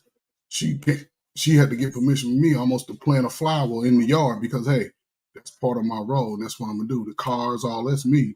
But I Yeah. think you have to just really be careful how you define roles, and people have to have those discussions, because a lot of these young folk today, they coming up from nasty homes. They didn't see what it's like to have that room, and I'm sure you get older guys can attest. It was certain things in certain rooms. Matter of fact, you couldn't go in that room unless you was accompanied with an adult, and you bet not touch it. You know what I'm saying? You understood that, but you bet not touch mama's favorite little something from when she was a teenager, and was saying you better not even look at it too long. But I, Yeah. you know, I don't think those values are really carried over from, you know, 80s, 90s, 2000s. It's just like every man for himself. There's no value in what's in the home, because a lot of these homes are transitional. A lot of these women, they live in apartments, so they can be uprooted and be ready to go at any time. So there's no consistency. There's no longevity in even showing boys or girls how to clean. When you have people talking about taking a bath is a trend, come on, man. We gotta be real. It's a trend. Come on, man. I I heard digress, that. man. That's crazy, man. All right. Hey, yeah, I don't know if you finished, but I can name if you go. Let's go, man. Got something? Yeah, can I? Yeah, the thing about it is this. Oh, how you doing, Mr. Penn? The thing about it is Yeah, this. You gotta final have thoughts, brother. an agreement. Okay. Yeah. So the thing about it is that you have Can you guys hear me? Yeah, we hear you. Go. We hear you. Okay. The thing about it is that you gotta have an agreement with your woman and go over them.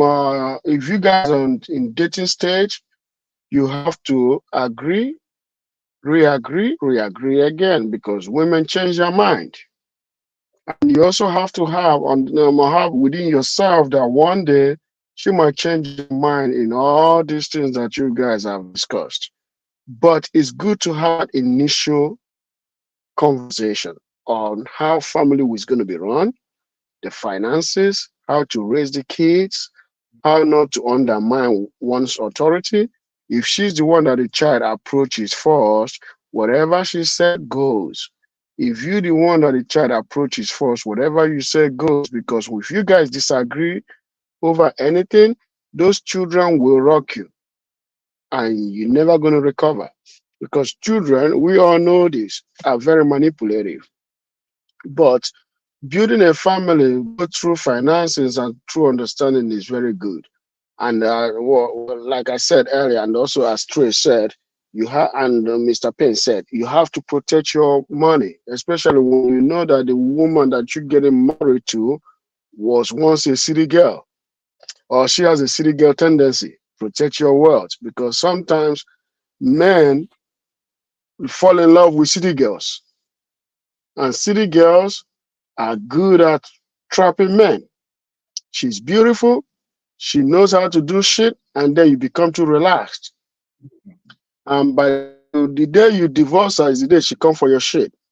I'd rather marry an ugly girl that I can live forever with than to marry a city girl that is going to get out of my life in 2 years or 3 years. Because based on my understanding and experience, ugly girls are more faithful. They last for only, and they're not going anywhere. Yeah. But they're faithful. but like I said, it's very difficult to have an ugly girl that is not faithful because you're the only one that is dealing with her. Your friends don't want her, so you're good. You're good, man. That's all I gotta say. Thank you, man. Let's wrap it up. Hey, listen, guys, I appreciate y'all going through this grueling list with me, and people in the audience, BMU, for giving me this thing. I know everybody has 7 cups of coffee and shit to stay up, but that's cool. Hopefully somebody who's looking to get married, have something to take back, that's worthwhile. Because that's what we need to do is find some solutions out here. Some are better than others, but there's a list. This is not the list, but this is a list to go by. And get back to that video we showed on TikTok, because I agree with that woman. I thought she was pretty good about what she was talking about. And the guy had no idea where she was coming from, because all he was looking for was to clap some cheeks. And I think he was coming up short, because he might have had a woman that might have been a great woman to marry, and he couldn't even recognize it. He could not recognize it. And you didn't see that video, but go on the replay, you'll get it, Trey, for you'll see that video. It's pretty good. I had it played twice. It's up in the beginning somewhere. Anyway, BMU, CBN, thank you. And everybody else, I appreciate it. So that's it. Good night. All right.